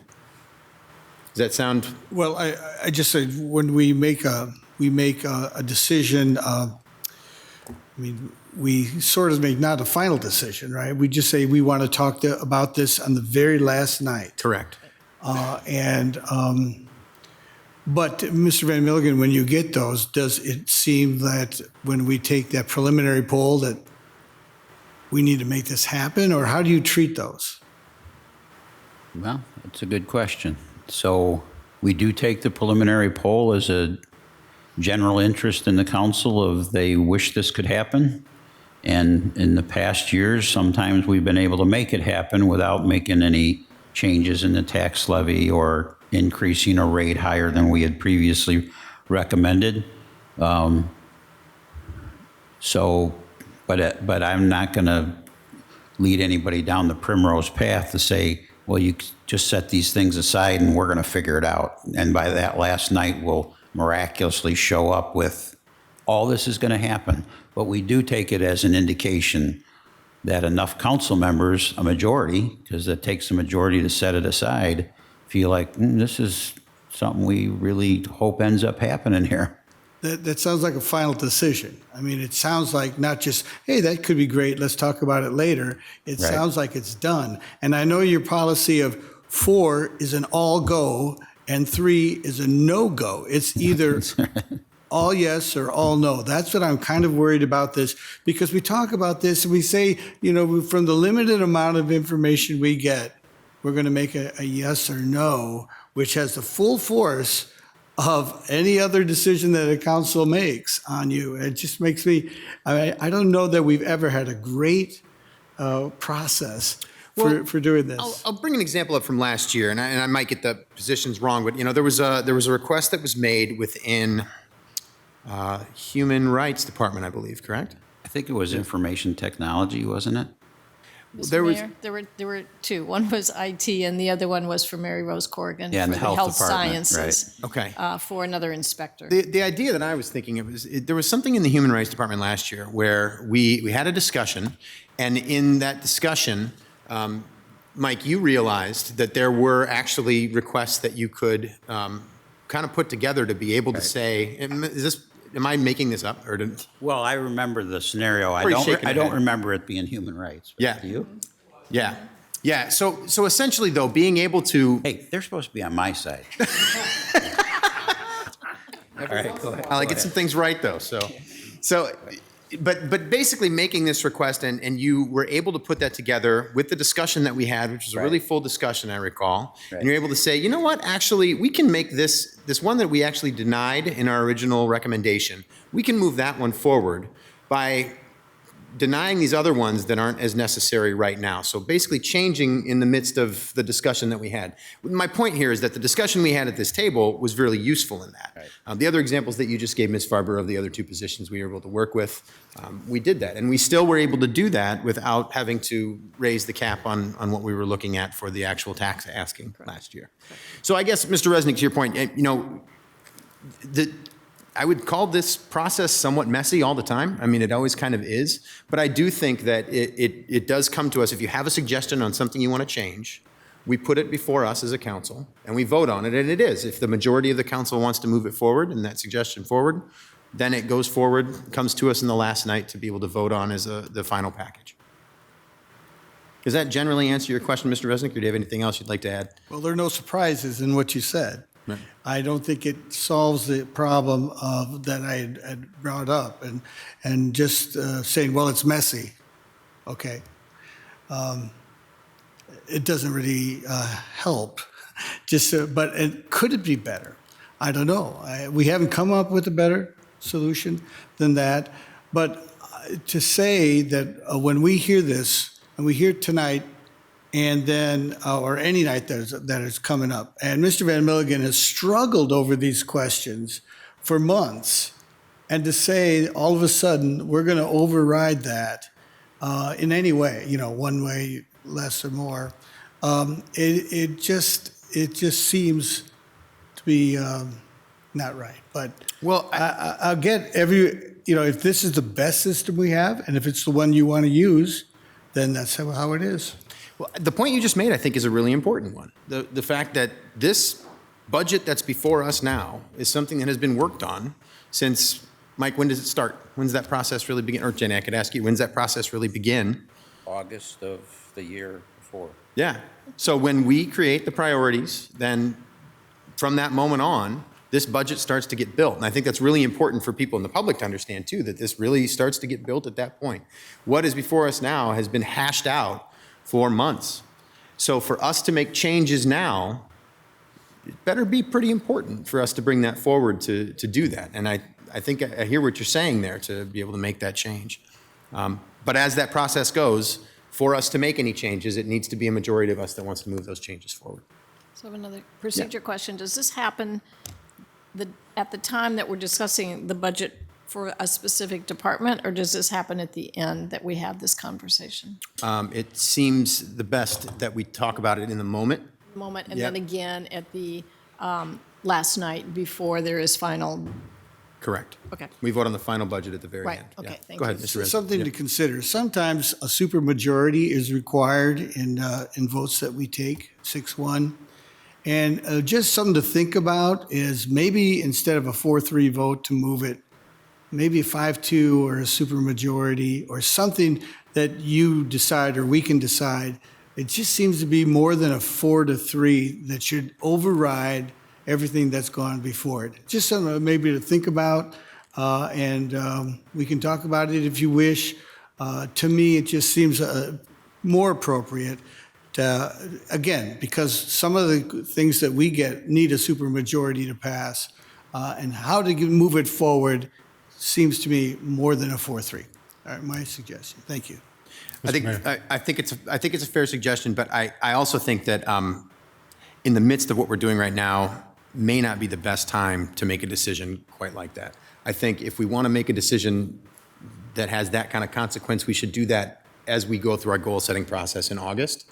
So I would suggest that we put that on the list of things that we talk about in August to see if we need to have more of a supermajority to be able to move forward any sort of budget recommendations at the table in this way. But for the time being, I mean, we've done this as a majority before. I think we should stick as a majority now. And one more point, Mr. Jones, and that based on time, I'd love to get us moving forward for the next presentation. I just have to disagree with that completely. It's the things that require a supermajority are required by statute, and I don't think we can just make up the rules as we go along. I think the council's elected to operate by majority rule, and that's just the law. That's the way we operate. We don't bend that or change it because someone doesn't care for it. And I appreciate this process, and we don't bend it much. We come awful close to what was recommended by the end of the trail. But our job is to scrutinize these things, as David said, and find things that we perhaps don't agree with funding, and find things that we agree need more funding.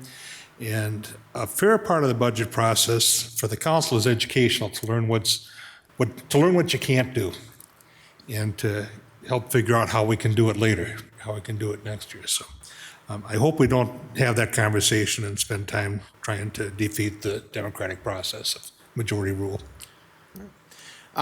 If it's okay with everybody, I'd like to move on from this conversation at this point, unless there's a point that must be made in this moment, because I want to make sure we get to the rest of the presentation. I think this is a worthwhile conversation, but I think we've also established what we're going to be doing as we move forward at this point. Good. All right. With that said, thank you very much for the presentation. We really appreciate it. Thank you, everyone, for hearing us out as we talk about some of these important matters here. So that concludes the Public Information Office presentation. We can move on then to the Human Resources presentation. I'll take a few moments to get set up here. Okay, well, maybe when they start the next one.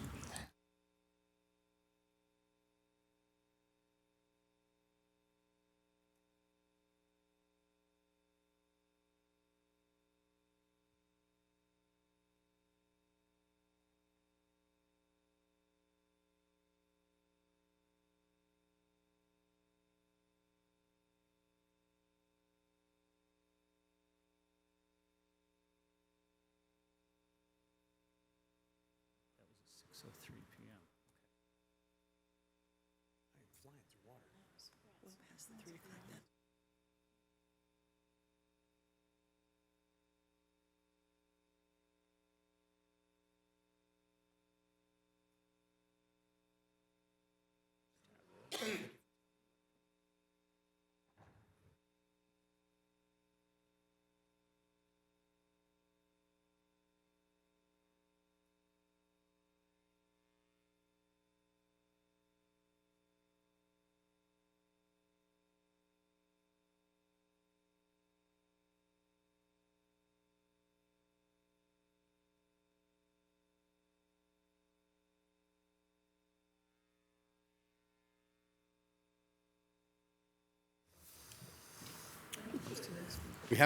We've lost a few, but we haven't lost our quorum. So Yes.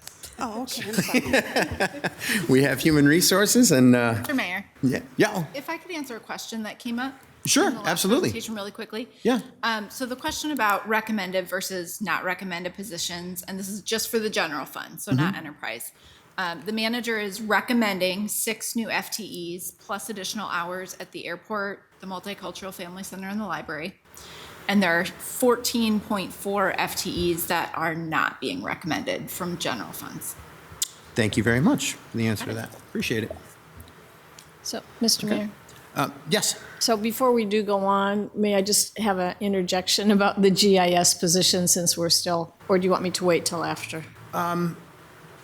Let's,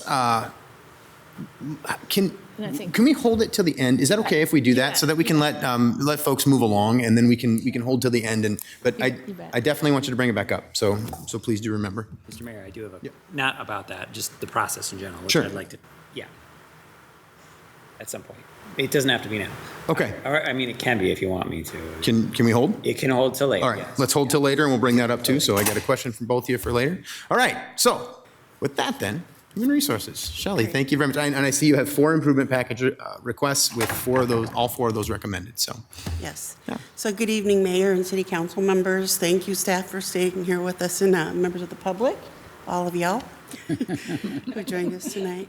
I want to thank everyone for the opportunity to share with you a summary of the focus and activities in the service scope for the Human Resources team since we last met almost exactly a year ago today, and to talk about our FY24 budget. Over the past 12 months, if you were to talk to any of my Human Resources team, they would describe us as being overwhelmingly active, which apparently is a theme. As one of a few primarily internal-facing departments of the city, our mission reflects our focus on the, in my opinion, the most important kind of capital, and that's the city's human capital. And what we do, as our mission statement indicates, is that through strategic development of strategic partnerships and collaborations, we recruit, develop, and retain a high-performing and diverse workforce that fosters a healthy, safe, and productive work environment for our employees, hopefully their families as well, the respective departments, and the public in order to maximize individual as well as organizational potential, and to position the city of Dubuque as an employer of choice. Human Resources Department's organizational structure currently includes 8 staff positions, 7 of whom are full-time, 1 who is 0.75 or part-time. The roles include a talent acquisition and equity coordinator. If you're not familiar with that term, that's all things recruitment. Keisha Doherty is the current occupant of that position. The compensation and benefits manager, Connie Palm, is the current occupant. An administrative assistant, Angie Kelly, current occupant. A human resources employment specialist. So for those of you who, that's a generic term, that's someone, that's Amanda Kopis, and she does offer letters, reference and background checking, basically all things post-offer, but pre-employment before they're handed off to the department, almost exclusively. We have an employee and labor relations manager position, which is currently vacant. It's posted, but not yet filled. A human resources payroll and benefits specialist, that's Melinda Vise, that does a lot of the transactional aspects for benefits and payroll. A development and training manager, the current occupant is Kelly Larson, and of course myself. Here are our new faces. So I'm alluded to Connie Palm. She is started a little over 8 months ago. Angie Kelly, who started about a month ago, and for those of you who were wondering, this is why City Clerk's budget was different. Tuesday Blessed used to work with me in the Human Resources Department. It was a lateral transfer over, same position, same title, to the City Clerk's office. So she's still with the city, but transitioned last fall. Melinda Vise is our newest hire, although it feels like very much like she's been with us for quite some time. And she filled the vacancy that was created when Jenny Gitter Light accepted a position as an investigator with the state of Wisconsin. I want to highlight just a few of the many accomplishments over the past year. You've heard a lot about this, at least even from that which I've heard today. The Tyler Munis ERP Systems first phase module with its focus on APs, ARs, and budgeting rolled out mid-2022. And the Human Resources Management, or HRM phase, began then full tilt. So there are 3 phases to the ERP system. Our module or phase includes both human resources, information system aspects, and then payroll applications. So we're working very closely with finance and budget as far as payroll aspects, and of course our support persons with information services. The data analytics and data-driven decisions will be much more attainable with the full implementation and the utilization that's slated for the HRM rollout July 2023, so a little bit later on this year. This is an all-hands-on-deck endeavor that takes a great deal of time, energy, and commitment, requiring all of us in the Human Resources team to set aside many of our primary roles and take on added roles that may not be our assigned tasks. So we're much out of our comfort zone. But in the end, it's like a pregnancy. You're going to have a great thing, hopefully, at the conclusion of it. We hope that the end will produce efficiencies, will limit manual processes and rework and the resulting risks for human error, and generate reliable data for compliance reporting, things like turnover rates and other data analytics that are related to our human capital endeavors. Working collaboratively with our sister cities, department heads, excuse me. This is cut off, so I'm gonna have to switch to my notes over here. And training and department training personnel. Whoops, I went too far.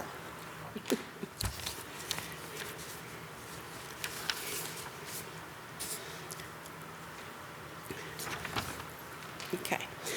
A second highlight for fiscal year 2023, working collaboratively with our sister cities, all the department heads within the city, and department training personnel, along with our NeoGov applicant tracking system liaison. So NeoGov is the system that we have had in place for our applicant tracking. Kelly Larson, the development and learning manager, built and trained city staff on the NeoGov learning management system aspect, the LMS. It's a centralized online learning, human resources, learning management system platform. It's designed for the specific needs of the public sector. In addition, Kelly developed and is working with some key departments, specifically water, housing, finance, and those of my team in human resources, to pilot an employee performance and development process that's going to be able to be utilized across the city as an organization as a whole, and includes universal competencies, as well as position-specific competencies, and an employee growth and development piece. A targeted set of videos and web-based learning modules has been rolled out for all new staff. Every new staff person since January who's joined the city will have access within their first few days of employment. The focus of these videos or online webs is on those organizational-wide topics that new staff need to know right away, and because they're online, they can be wrapped easily into or around departmental onboarding activities. The 2-year-old toddler safety committee is hitting its stride. Kudos to President Tony Brightback from the Finance Department and Risk Manager. He's the president of that safety committee. We now have very structured incident reviews.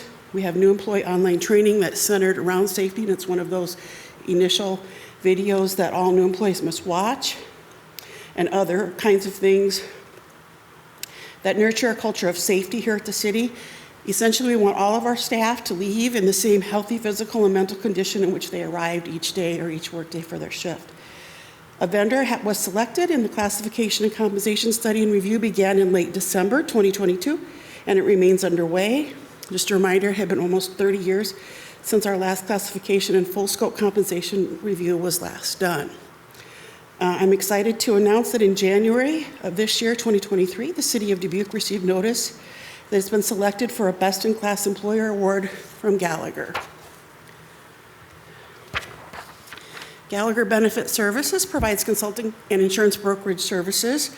The city received this award for placing in the top 25%, actually in the top 12% if my math is correct, in recognition of the city's benefits, human resources, and compensation programs based on the information that over 4,000 employers across the nation provided as part of Gallagher's 2022 benefit strategy and benchmarking services.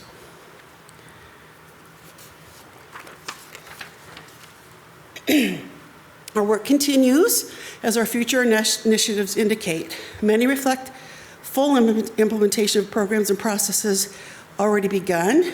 Employee training the human resource management aspect of the Tyler Munis system implementation, the employee performance and development processes across the city versus the mere pilot, and the development and decisions related to the information gleaned and recommendations made from the classification and compensation study.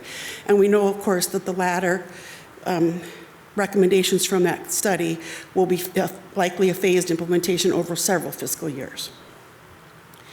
A formal third-party exit interview process, state interview processes, expansion of our recruitment pipelines. Examples are our job shadow programs, both internal and external, paid and unpaid internships, apprenticeships, et cetera, and the collective bargaining process for 3 union contracts that are set to expire June 30th of 2024 are initiatives for fiscal year 24.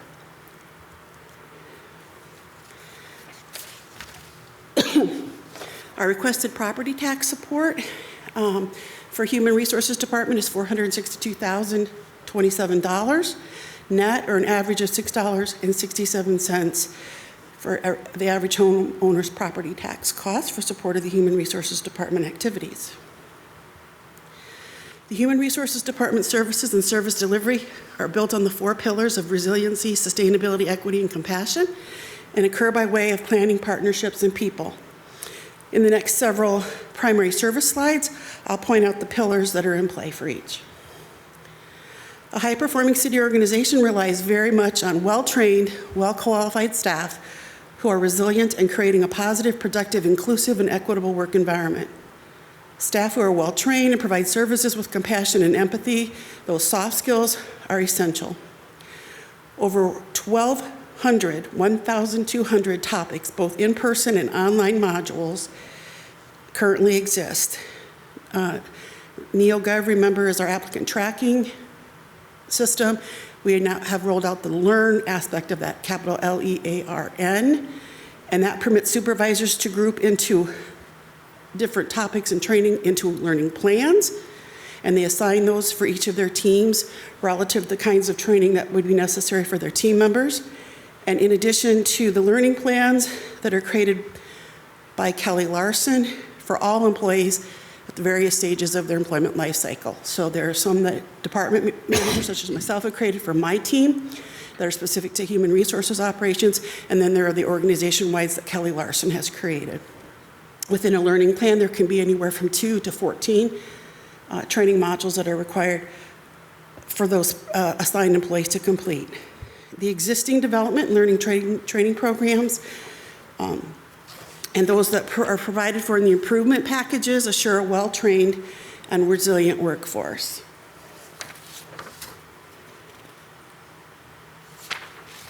I've included on the highlighted project slides a drop in the bucket list. So this is by no means a complete or comprehensive list of the kinds of topics and learning plans that the current city staff have accessed in the past 12 months. There are 1,200, that's not 1,200 that are listed there for you, but it gives you kind of a flavor of the spectrum. None of this could have occurred without partnerships with ICMA, IMWCA, that's our workers' compensation insurer, and then the local area colleges, NICC, UD, Clerk, and the department trainers. Particularly, a lot of information was provided by our fire trainers and our police trainers. With regard to talent acquisition, or the talent acquisition primary service, a high-performing city organization relies very much on well-qualified and diverse staff. First, finding them requires a robust recruitment process and applicant tracking system.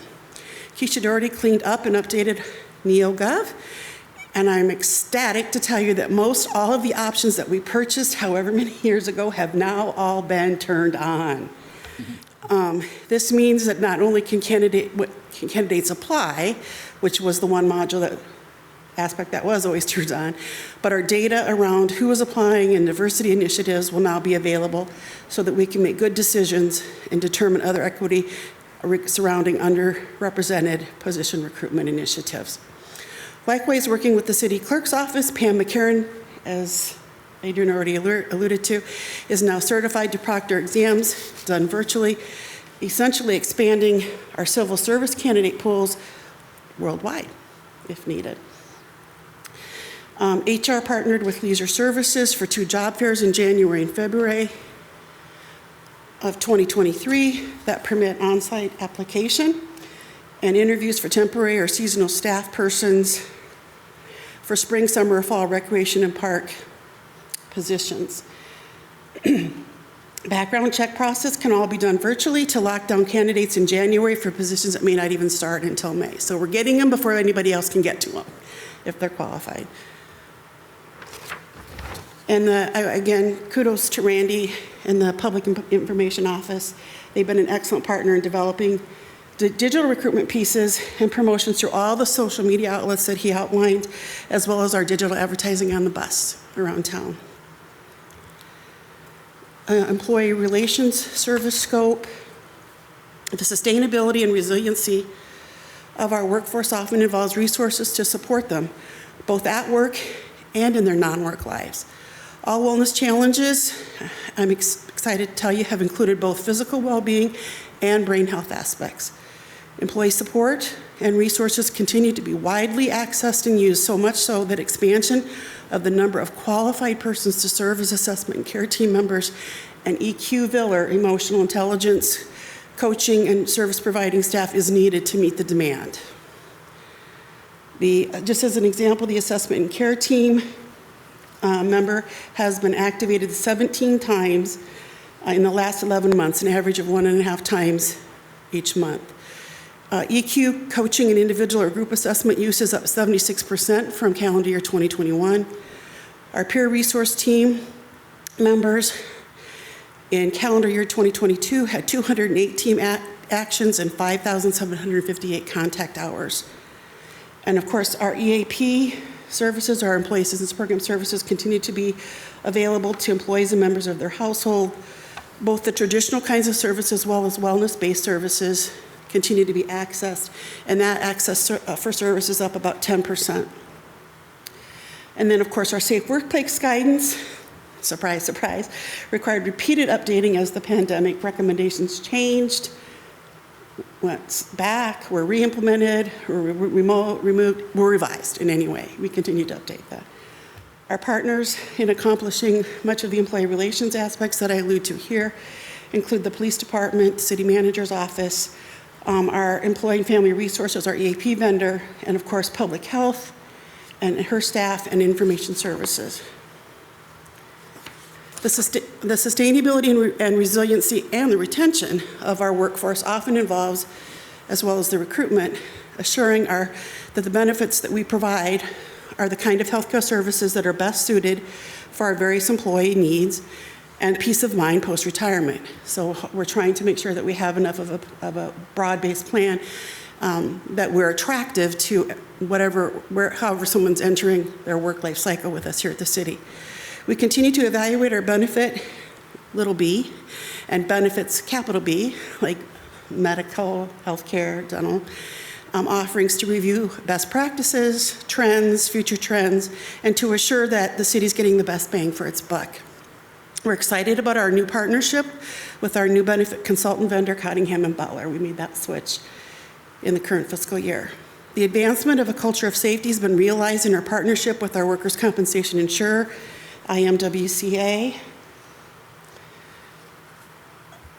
They made 3 site visits during this reporting period, and any areas for improvement in safety, ergonomics, or safe practices were identified and rectified for each. And again, I'd be remiss if I didn't mention that Tony Breitbach, the risk manager, who serves as the president of the current safety committee, has been integral to our IMWCA full service and full resource access.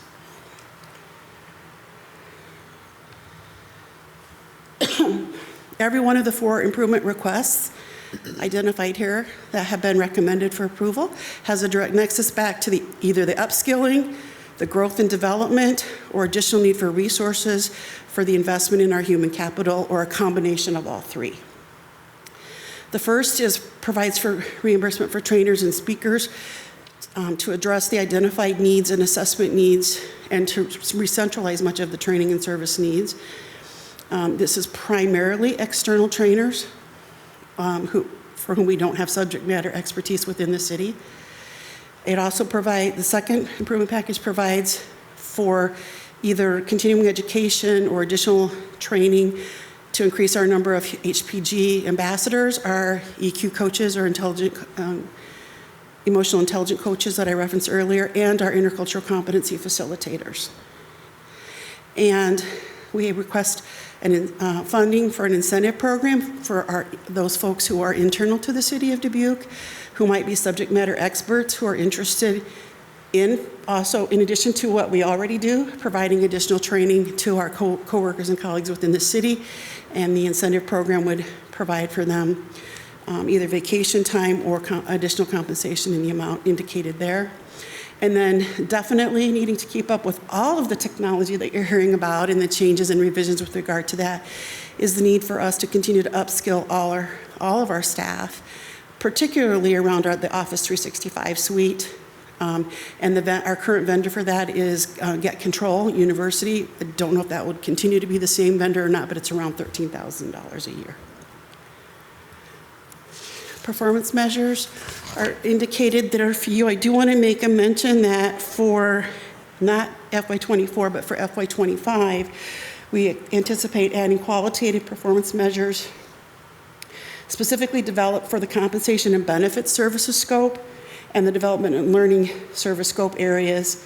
Unfortunately, or fortunately, a great deal of our time right now and their time right now is focused on the ERP, human resources management system build, implementation, and the rollout and training. So, but we'll get those performance measures added for those particular areas in the next fiscal year. Performance measures that we currently have identified for you include ensuring equal employment opportunities for all employees and applicants for employment. We use two measures, both of which are trying to reflect our catchment area, or the City of Dubuque area. Demographics.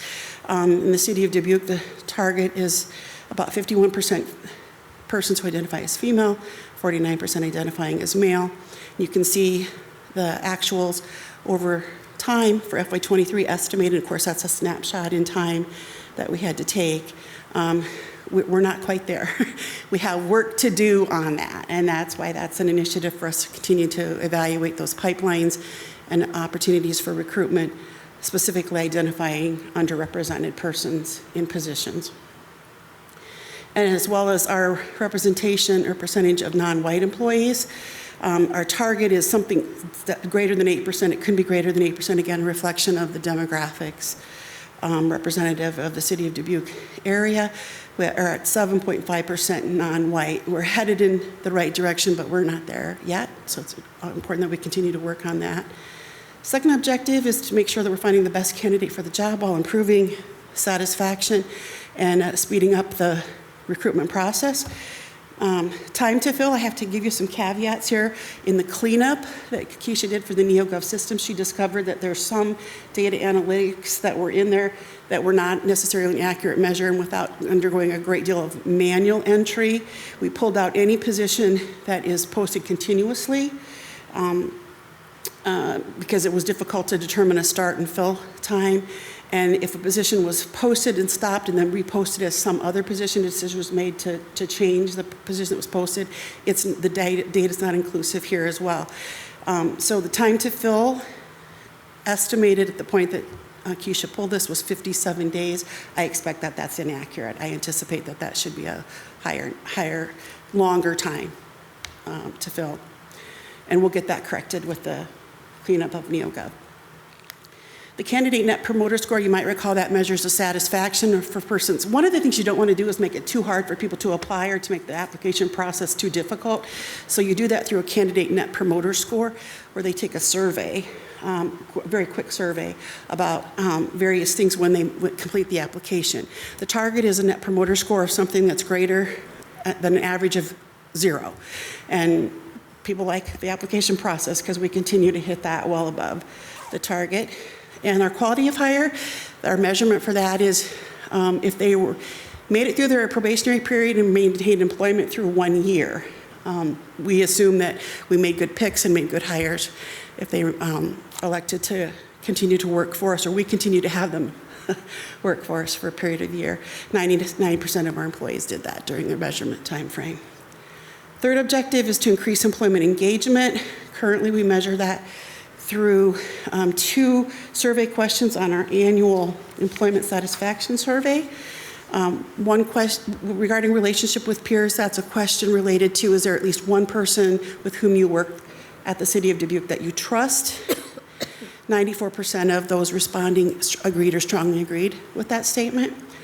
And it's also a good measurement of whether or not employees are engaged if they do have someone with whom they work that they have developed a friendship and trust. And then quality of feedback. This is one that we're working on and we're going to change the question for, but I didn't want us to change it up midstream. We're going to, the new question that we've added actually directly asks, do you receive the feedback that you need regarding your work performance, and are you clear about where your job duties are? We'll know then if employees are getting the kind of feedback that they deserve regarding expectations of their position. The target for that will be greater than 75%, or at least 3/4 of our employees responding feel that they have a clear understanding of what's expected of them. The data here shows about 42%. It looks good, but I'll just tell you right now, I don't know that that's exactly what we were hoping to measure or gain. The last couple of slides I have before I open for question are just data information, because I work in human resources and I think you should know who we're employing. So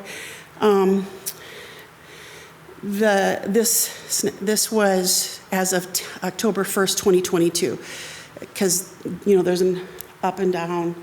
But remember, in October of 2022, most of our temporary or seasonal staff have ended their employment. So this is primarily not going to include numbers of temporary or seasonal staff. The male to female ratio is indicated there, 69% to 31%. And the percentage of each of those identified by gender, by the race that they identify, is listed for you there as well.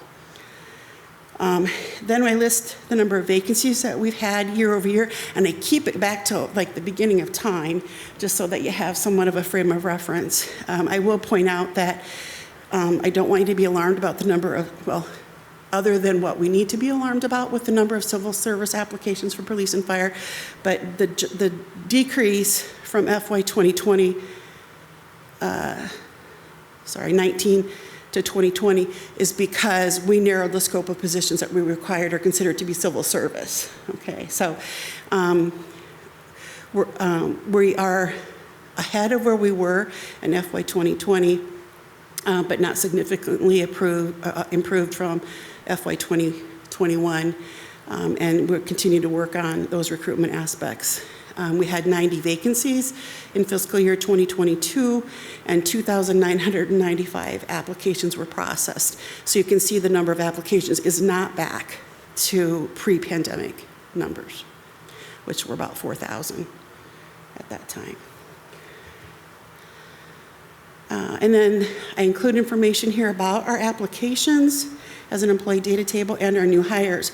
I'm excited about the percentage of our employee applications who appear to be diverse. We seem to be getting people to apply. Unfortunately, you're not seeing it in the hiring. So we're continuing to work with hiring managers on understanding that we don't want to hire someone who's exactly like ourselves, and who it does not matter as much as what you know and can you carry out the role of the position. Just for clarification purposes, unknown means that someone didn't answer it. Someone did not say, I don't know my ethnicity. If the question wasn't responded to, you'll see that in that category. And then other, the very last column, represents Aleuts, Eskimo, Malayans, Thais, someone who identified as 2 or more races, or any other race that's not already listed there: white, black, Hispanic, Asian or Pacific Islander, American Indian, or Alaskan Native. So all of those who identified with those are going to be included in that last column. And that's my presentation for today. I'm happy to answer any questions. Thank you very much, Shelley. Go to the public first, please, if we have any public input. I see no one here in chambers. Any? No virtual comments. All right. No input received. All right. Thank you very much. Then I'll bring it back to the table. Yeah, Mr. Sprague. Yeah, thank you, Mr. Mayor. Thank you, Shelley, for all that very in-depth information. Question on the last slide 16. So 703 is what we is what we're officially at, and October 1st of as of 2022. October, yeah, and On October 1st. on October 1st. Thank you. So 96 vacancies, were they still vacant by then, or were they filled by then? That's the number of vacancies that we had posted throughout that. Calendar, that Fiscal whole year. That fiscal year, okay. And So different comparators. Thank you for asking for the clarification. do we know how many of those were filled? Right now, Of those 96, yes. I don't have the number. Okay, okay, all right, okay, thank you. Mr. Mayor. Mr. Jones. While we're talking job numbers, this isn't a question, it's just an observation, but a comparison was made a little while ago about some years ago on our employee numbers being similar and our population being similar. But just have to point out to anybody listening that the council intentionally grew the fire department, the police department, and the 911 center because the calls for service generated by that similar population number is skyrocketed. Public Works has miles and miles of streets to tend to that weren't even there 10 years ago, 20 years ago, along with miles of water mains and sewers, discards collections that come with that expanded geography. We picked up airport ground services that we didn't used to do. The B branch, obviously, pretty employee intensive to keep it working. And the Jewel is going farther and more often than ever before. So that's just some of the stuff I wrote down in 2 minutes here thinking, gee, why is that true? Of course it's true. The demands from the public for what we try and deliver have grown. The expectations of government have grown. And the expectations of HR have grown dramatically. And since you've stepped in, the results have grown dramatically. And thank you very much for that. Thank you. Yeah, I don't know how they did it with 1, 2.5. Thank you, Mr. Jones. Ms. Farber. Shelley, I have a question about succession planning and about the retirements that you had mentioned for this year and forthcoming. And you know that it's really common for us to kind of think about what to do at that time frame and what the planning periods might be, knowing in advance about those retirements. Can you kind of shed a light on the transition, the numbers, and activities going on? I can. I don't have the data with me. Keisha already tracks that. So we, with an anticipated, although not required, retirement date for calculation purposes and succession planning of age 65, we have a percentage, we know the percentage, I don't recall it off the top of my head, of persons who are going to land that in any given fiscal year. And then we work very closely with the department to make decisions and determinations for succession planning.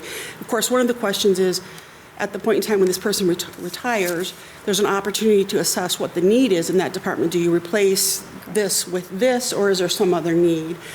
So Keisha has those direct conversations with that, and she could have, if she were here, she could tell you the exact percentage within each department. Okay. The question also is, of the 50-some that are currently vacant, are some of those due to early retirements or people transitioning out? Yes. Not early, we have no one who's been offered early retirement unless they just elected to retire early. But yes, a percentage of them are related to persons who are retiring or just moved on to a different position that was posted, maybe a new position that didn't pre-exist at the city, but they had an interest in growing into that, like Tuesday Bless, for example. So one of the vacancies was created because someone was interested in growing and developing into some other area. So they're not all losses. Okay, and then in terms of exit interviews for those that are retiring and those that are leaving, do we have exit interviews that might be a touch different statistically or just as part of your governance for what you do there? We discontinued the actual exit interview process unless the employer requests such, pending the determination of an external vendor. Okay. For the exact purpose that you're describing. Okay, I'm just curious. Thank you very much, and thanks for all that you do for us. You're welcome. Ms. Wethel. So when I did my orientation, I was really surprised at the amount of workforce we have as a city, and that prior to you joining the city, there was not a consistency from department to department about how human resources was enacted. And so you hit on it a little bit with your survey question of employees, which is we all do better when we have clear expectations. And in healthcare, we really try and universalize things so that you don't bounce from one place to another and have things done very differently. So I very much appreciate just learning more about the city and the fact that you've contributed so much with your team. So thank you. Thank you.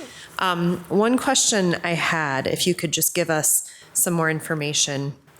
You had a great slide about civil service applicants from 2015. They were 863, 2022, 179, but you said that we have narrowed the scope of who is called a civil service applicant. Could you explain that a little bit more for me? Sure. So Chapter 400 is a civil service chapter within Iowa Code. And shortly after I joined the city, I was shocked and surprised at the number of positions. Number of positions seemed to me to be over-inclusive that were considered civil service positions, even looking at the definition and scope within Chapter 400. Yes. So in conversations with the city attorney as well as the city manager, we made a decision to significantly narrow that scopes from almost everybody to only those that are expressly provided for within civil service. So 75% reduction. Thank you. You're welcome. Okay. Seeing no others.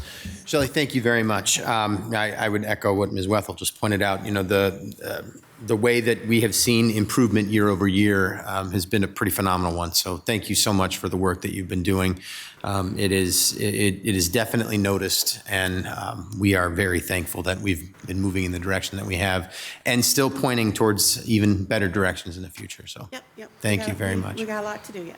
Yeah, Thank you very much. All right, well, that will conclude Human Resources. So our next presentation will be from the City Manager's Office.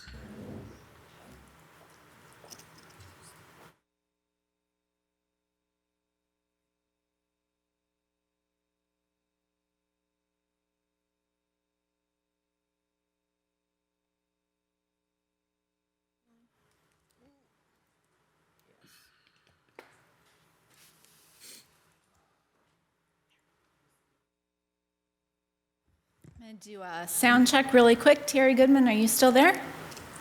Yes, ma'am, I am. All right, we're going to get started then. Corey Burbach, Assistant City Manager. Good evening.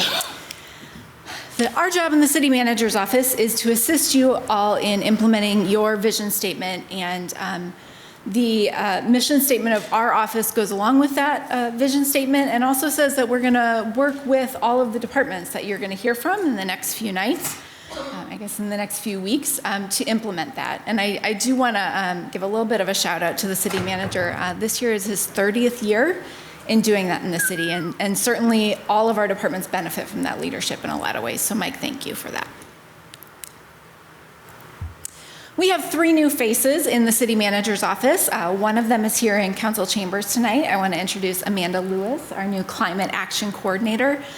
We've also been joined by Abhishek Rai, who you have seen in front of this podium, our ICMA Local Government Management Fellow, as well as Mia Burbach, who is helping to keep everything running for you all and us in the City Manager's Office. So we're very excited about those 3 faces.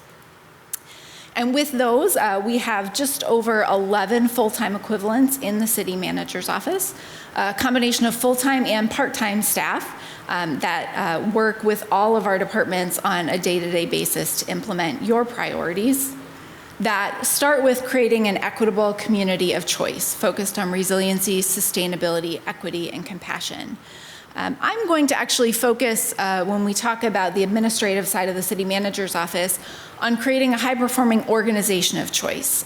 We're certainly going to touch on several other priorities that you have this year, but I really want to focus in on how the work that we do in that side of things helps to implement your priority of being able to recruit and retain a high-quality staff that is able to achieve your goal of being a high-performing organization that's data-driven and outcome-focused and helps to achieve those 4 goals that you see on the screen. So there'll be a little bit of overlap between what I'm going to present and what Shelley Stickford presented, because a lot of the work that we've done in the administration activity in the City Manager's Office in the last year has really focused on the people within our organization, because those are the people that are getting the work done that you guide us to do.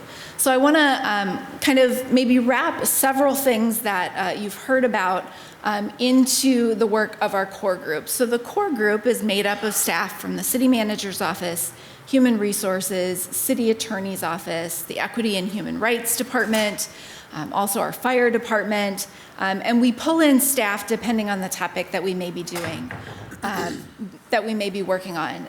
The focus of the core group is twofold. First is to align all the work that we do in the organization with the mission and vision that you all set for us, and the values, and that's our service, our spirit statement that stands for service, people, integrity, responsibility, innovation, and teamwork. So that's how we achieve your goals. The second task of the core group is to monitor and develop the organizational health and staff development needs.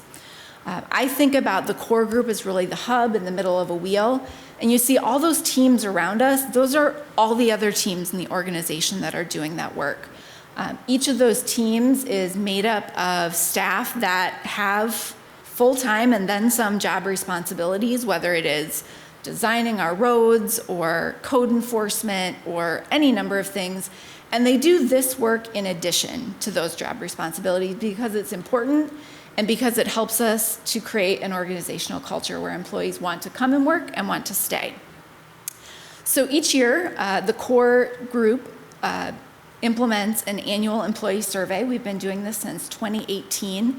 And I want to highlight a couple of things that are really core to what I think about when I think about your goal of recruitment and retention of employees. So in the May 2022 survey, our employees said that these were the top strengths of our organization. As Shelley mentioned, something that I'm really proud of is our #1 score every year has been that our employees feel like they have the trust and support of their coworkers. Many of our employees spend more time with each other than they do with their families or friends, and so that's really important for us in being able to enjoy our work, but also to show up and work together to provide high quality services to the community. Our employees feel that we have a high amount of accountability to the public and to each other, and I would certainly agree with that. Being in public service, it shouldn't surprise you that they feel connected to the organization's mission, vision, and values. They feel that we're doing a good job and we have more work to do on diversity, equity, and inclusion, and that we have reliable support systems in place for them. And certainly given the topics that we've been talking about lately at this table, that one is even more important than I've ever seen it in my time with the city. Based on those strengths, the core team has identified the following focuses for the upcoming year. Hiring an organizational change consultant, and I'll talk a little bit more about the timeline for that. Supporting employee brain health, completing the compensation and classification study that Shelley talked about, and then also continuing to implement the work plan that we had laid out previously. And here what I would say is that you all have recommended and approved a lot of improvement packages related to employees in the past few years that I've stood before you. And I want to thank you for that because I think it's been a very strategic move and it's allowing us to continue to do this work to be able to fulfill our workforce. So in addition to that annual employee survey and the action plan that we've laid out around that, you all funded hiring an organizational change consultant this year to work with our department heads. That's important for two reasons. First is we've been able to do a lot of this work around organizational change ourselves, and we have identified that we've gotten to a point where it would be helpful if we had somebody else to help us along the way to really move us to the next level. Secondly, if you look at the data about our department heads, over half of them are new in the past 5 years. And 2 of those years, we spent mostly working physically in silos. We haven't had a lot of chance to build that department head team. So we're looking forward to this opportunity to really be able to have each individual department head have their own professional development plan that they're working on, but to take those 26 professional development plans and put them together in a cohesive way to move the organization forward. So we're very excited about that. Last year, Shelley did a phenomenal job of bringing to us a new employee handbook. And so this year, we have worked to update all of our administrative policies to align with that handbook.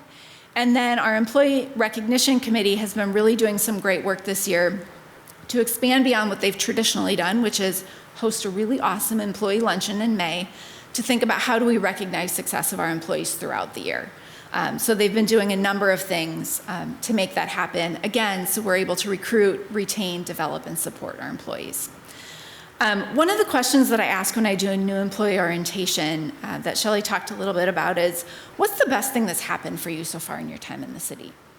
And those new employees, we do that orientation every 6 months. So some of those employees have been here 6 months, and some of them have been there a week. They're very much coming on. And I want to share some of the things they told me in the last 2 weeks, because I think it points to these investments that we're making. So one employee said, I got to help start a park in my community. We happen to have those 10 firefighters. If you've seen all of our new recruits going through orientation together right now, we have the whole group in the same class. And one of them said, I started work with 10 other firefighters, and the activities we're doing already make me feel part of this team. One employee said, I met with a woman who was in tears of gratitude because I was fixing the thing that she had been complaining about in her backyard for 4 years. Our employees get to see the fruits of their labor. One said, and I do want to note, this is an existing employee who is applying for a new position, and they are from a minority population. And the reason I note that is because they said, I felt like I could show up and I could be my true self at the city and can show up to do my work as my whole self. And I've never felt like that in an employer before. And the last person who had been with the city for about a month said, I've never felt so welcome in an organization before. These are the intangible things that I think have to go along with things like being able to pay our employees and the wage improvements that you all are recommending. So I want to tell you that we're doing our work on that side of the house as well to make sure that we can recruit and retain employees. On additional projects that we've been working on the administrative side of the house, we've rolled out a new platform called Achieve It that's helped us to work on performance measurement as well as reporting for your goals and priorities. So you will see a little bit more interactive platform coming to you in your next quarterly report that lets us not just look at your priorities, but other plans. So it lets us know how are we doing in implementing that equitable poverty prevention plan or the climate action plan and overlay those plans. We have kind of ramped up our high-performing government ambassador program after they were really project-focused during COVID, which was not a bad thing. They were doing the work that needs to be done. So the left photo that you see on the screen, the paper airplanes, is part of our new high-performing government ambassadors new employee orientation. Every new employee will get at least 3 hours of these concepts so that they are equipped to go back to their departments and really think about how do we incorporate innovation and teamwork and communication into the work we do every day. So I apologize, but I have to interrupt here, and I don't want you to encourage Corey on any of this like paper airplane stuff, because like at the last department manager meeting, she had us racing with spoons full of M&Ms to fill up a bucket of M&Ms. That was... And I'm guessing the reason you're pointing that out is because it didn't go well for you during that activity. I didn't win, no. Oh, yeah. That's kind of what I thought you were pointing out there. Yeah, exactly. Thank you, Mike. The photo on the left is, so on the left, it's demonstrating how we're really trying to take those concepts in breadth to the entire organization. The photo on the right is some of our high-performing government ambassadors. So we have a group of about 30 staff who have taken those concepts and in some way continued to develop their skills around that. So that photo is a public works summit that we hosted where we brought together public works, engineering, water resource recovery center, water, and did a day-long summit trying to figure out how we could better leverage the data that we have access to do what we're trying to do, which is be as competitive as possible with all those infrastructure grants that are out there. So the main goal of the summit was how do we become more shovel-ready using the data that we have so that we can bring as many additional dollars to the city of Dubuque as possible. So I want to give those ambassadors a lot of credit for really leading the charge on innovation. Much of the work that we have typically done around crisis and emergency management has been very targeted on COVID for the past few years. And so I participate in the Emergency Preparedness Committee, which is a team of city staff that have gotten back to some basics in the past year. So you all have been doing your part by going through that NIMS and ICS training. We've also done that training with leadership team, and we're getting back to things like regular leadership team tabletop drills to make sure that in the event of any type of emergency, the community can rely on us for the things that we need. Also in that group, we have been tracking and responding to an increase in brain health issues. You saw one piece of that in the secondary responder model that was presented last evening, both making sure that we are responding to the community needs as we see them, but also that our staff are safe when they are out in the community and have the skills and resources that they need to respond to those issues that we do see increasing.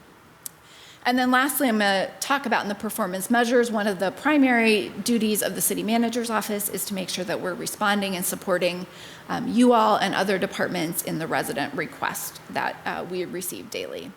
And with that, Terry, I'd be happy to advance your slides. Thank you so much. I appreciate that, Corey, very much, and great report. Terry Goodman, Director of Strategic Partnerships at the City of Dubuque, and I want to say good evening to the Mayor and Council. We are very busy, as you know, with the exponential increase and opportunities with federal and state grants coming in unprecedented numbers to the city's attention. I do want you to know that I work with Justin Tilchin, a grant analyst and research assistant who's been invaluable in this work from an organizational standpoint, and also helping to create a foundation that the city can build upon for the next 10 years as these grants continue, again, for a decade. The continuity and consistency of his planning and organizational skills are, as I said, invaluable. I also work daily with grant writer and consultant Andrew Seth of Sustainable Strategies DC. His work too, he's worked for the city since 2010 as a grant writer, producing about 5-6 grants a year. He's now producing sometimes 5 grants a month for the city of Dubuque for submission to the federal government. And our work is largely outward facing, although I have to say that every member of our staff at the city has been involved in one way or another, I think, in this process over the last year plus.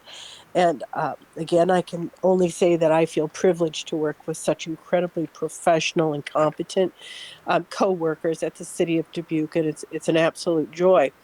We do say people, planning, and partnerships is our mantra.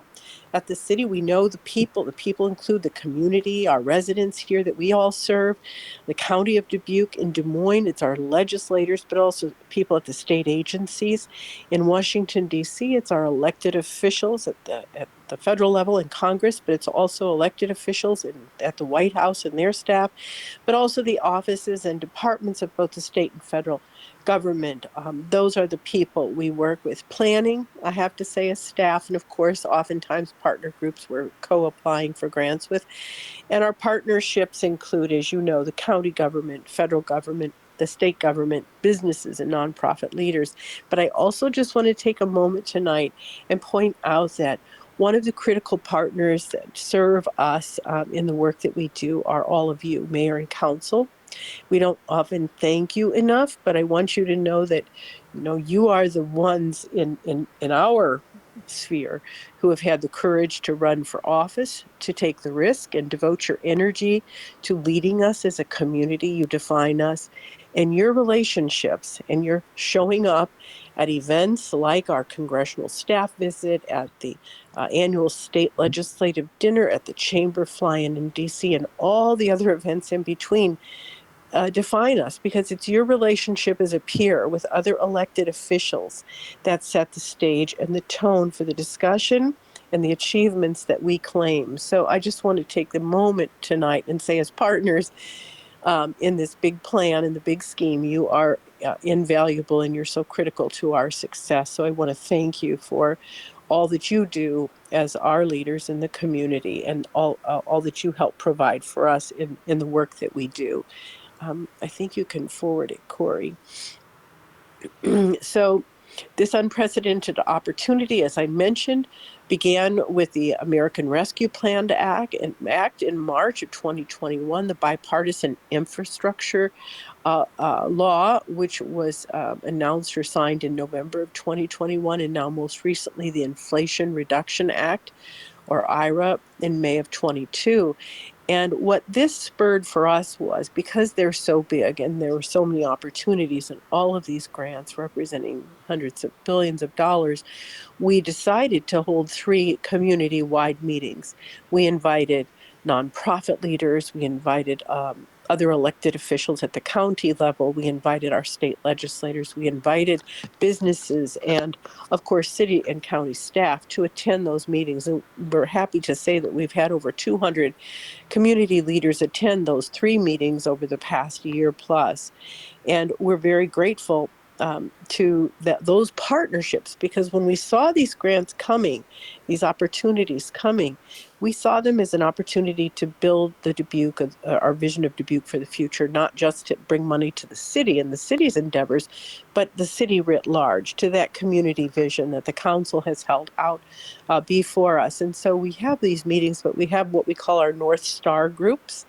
Those North Star groups leaders represent the equity plan for Dubuque and the comprehensive plan, the city council's goals and priorities, the climate action plan, and which one am I forgetting here? Oh, and the Arts and Culture Master Plan. So those are our resources. We promote partnership with our nonprofit leaders and other businesses in the community with these grants. And we are keeping data so that we can measure, are moving the needle in the community on these goals and objectives that you've held out before us. So those are the opportunities. We do have set up now about 30 different teams groups that meet regularly. In addition, we have monthly infrastructure team and a human infrastructure team made up of city staff and community partners. We look at grant opportunities as they become available. We announce them, we walk through them at these meetings, and we stay focused on the city council's priorities for infrastructure and community priorities for human infrastructure. And then we break out into individual teams for specific reasons. For example, a trails team, or a mental brain health team, or a team for arts groups, for example. And all of these teams have been meeting regularly now for the past year plus. Next slide, please, Corey. At the state level, again, we're very grateful for your partnerships there. We do meet with our state legislators, so we make visits to the Capitol. I know the mayor has been very busy and very engaged, and we're very grateful to him for his presence at the state Capitol with our legislators, because our state legislators have expressed an interest in speaking directly to him about a lot of our priorities at the legislative level. We also host the annual state legislative dinner, and we're grateful for your attendance there. We were able to hold it again this past November, December, because we finally could get out from under COVID. But in addition to working with state legislators, we have critical partners down at Iowa Finance Authority, at the Iowa Economic Development Authority, at the Department of Cultural Affairs, at Department of Workforce Development, and other departments. IDNR is critical with all the SRF, the state revolving loan funds we are receiving from EPA through the state, and also at IDOLS, the Department of Agriculture and Land Stewardship, and our partnership with the county. So I'm happy that we can, many of us call, staff included, who travel with us to Des Moines, we call these people friends. We recently attended a retirement party for one of our longtime staff support members at IDNR, and Gabe was very happy. We were the only city in the state to go down and wish him well in his retirement, but we were able to have 6 different very substantial conversations, substantive conversations with state staff on things like the lead, the SRF loans for lead abate or lead service line replacements, and on other issues that we're faced with, related to the environment in the city of Dubuque, including the PFAS and PFOAs issue with our wells, et cetera. So these relationships with the state are invaluable. Next slide, Corey. Our federal advocacy, we have our virtual meetings with the members of Congress. We do meet with federal agencies and departments, although for the last few years, those meetings have been largely virtual. We are now getting back to meeting face to face. We're going to have our DC fly-in with the chamber coming up, and we're very happy that many will be attending that meeting, and we'll be meeting with staff there as well as with the elected members of Congress while we're in Washington, and also with White House officials. So all of these meetings are important because these relationships do help us when we do write for grants and when we are faced with policy issues or issues related to transportation infrastructure that that need to be addressed, and we know we can pick up the phone and call, and that we have these strong long-term relationships with elected officials and staff in Washington. Next slide, Corey. I think that's yours. So I just want to say thank you to the council and to city staff and to all of our elected officials for all that they do in helping us to create this Dubuque of the future. Corey, I just do want to add something to Terry's presentation. She rightfully points out the hard work of our mayor and city council interacting with our legislators and federal and state staff. But I can tell you that I would say the coup de grace that over the last year was that Mayor Kavanaugh met with President Biden at the White House. And I can tell you, you can probably count on two hands the number of mayors that had that opportunity in the last year. So we really appreciate that. Thank you, Mike. So as we look to future initiatives for the city manager's office, there are a couple of specifics, and then as you can tell from our presentation, a lot of things that we will continue to make great progress. So the core team that I mentioned is getting ready to have a contract in place for that organizational change consultant. Over the next 2 years, our department heads will both have professional evaluations and performance management plans put in place, as well as some team building work that'll be happening there. On the data-driven outcome-focused decision-making side of the house, we're very excited to be using that Achieve It tool in a couple of ways that you'll see very soon. When you see the presentation from the Office of Shared Prosperity during this budget process, you'll see how we're starting to mine into some of those community outcomes and really look at those with an equity lens. And Anderson will be sharing with you some of those data points that we have already uploaded. And then as you all go into your goal setting this summer, we'll also have the opportunity to answer some of those questions that we've gotten in the past. Well, what does it mean if we say this is a goal? What does the data tell us about that now? So I'm very excited to have that conversation with you all this summer.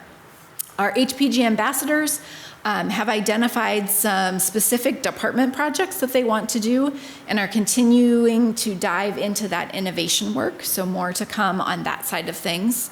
And then as Terry and I have talked a little bit about already, we plan to continue our work on the emergency operations side of things, as well as submitting an unprecedented, we're getting used to that word, number of grant applications, and also looking at legislative work and other ways that we can bring the best bang for your buck for tax dollars in Dubuque. City Manager's Office has a net operating property tax support of about $648,000, and that looks like about $9.57 for the average homeowner's property tax in the city of Dubuque.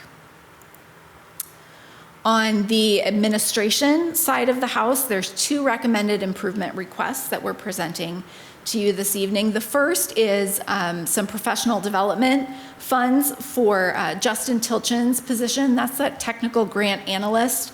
which when it was originally approved by you all, it was a non-recurring position. And now that it is in the budget for 5 years, we want to make sure that we continue to develop the position as needed. And then a simple one, hybrid office equipment for 2 of the staff in the city manager's office that are currently making it work with work from home setups, but we want to be able to equip them so that we can be seamless in our response to the community. We have a number of performance measures in the city manager's office. The first falls under your goal of financially responsible, high-performing city organization.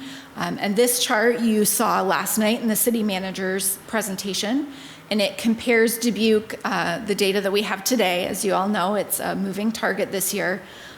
Dubuque's property tax rate comparison to the 11 largest cities in the city of Dubuque, in the state of Iowa.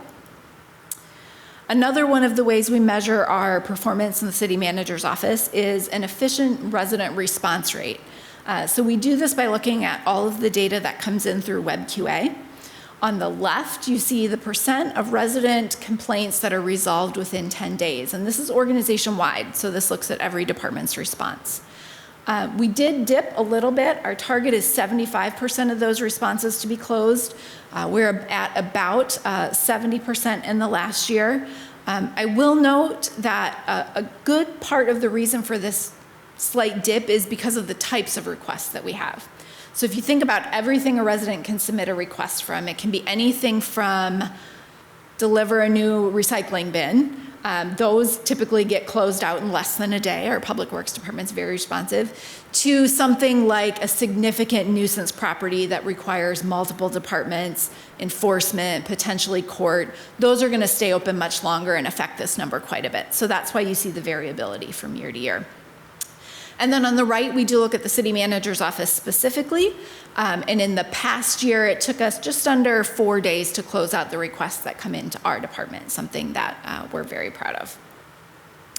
And then the last performance measure that I'll share with you for our office looks at our ability to hire and retain a highly skilled city workforce that reflects the Dubuque community. So the data that Shelley shared with you earlier is for the organization as a whole. These numbers, under the city manager's direction, look specifically at our leadership team demographics. And like Shelley's, these are a point in time, so they do move. You can see on the left that we've had some turnover that has made our percentage of leadership team members that are female has decreased, and so that's something that we're going to pay attention to and hopefully move that in the other direction this year. But you do see that we've made a little bit of progress on our goal, which is to make sure that we have the racial diversity in our leadership team that reflects the community as well. And again, not there yet, but we're moving in the right direction. And so with that, I'm going to introduce the sustainability activity.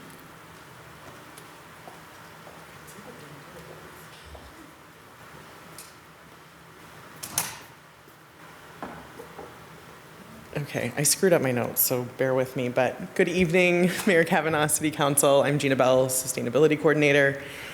And I want to start out with a quote by a climate scientist, Peter Kalmus. He says, "People don't understand hope. It doesn't come from downplaying scary truths or from false optimism. Everyone sees through that. Instead, it comes from hard work, from solidarity, from courage. Hope comes from joining together and doing something. Hope comes from action." So today is my daughter Lola's 10th birthday, and I'm here with all of you. And I have huge hope for her future and for all the kids in Dubuque and beyond. And through that, I show up to work every day. And I have hope, but I want to ground it in action. And so as we work to make Dubuque viable, livable, and equitable for everyone, we have to not only have hope, but we have to have action. So our fiscal year highlights, a big one was that we hired our climate action coordinator. She's right here, Amanda Lewis. And she really joined at an important time and hit the ground running. She helped with the conference.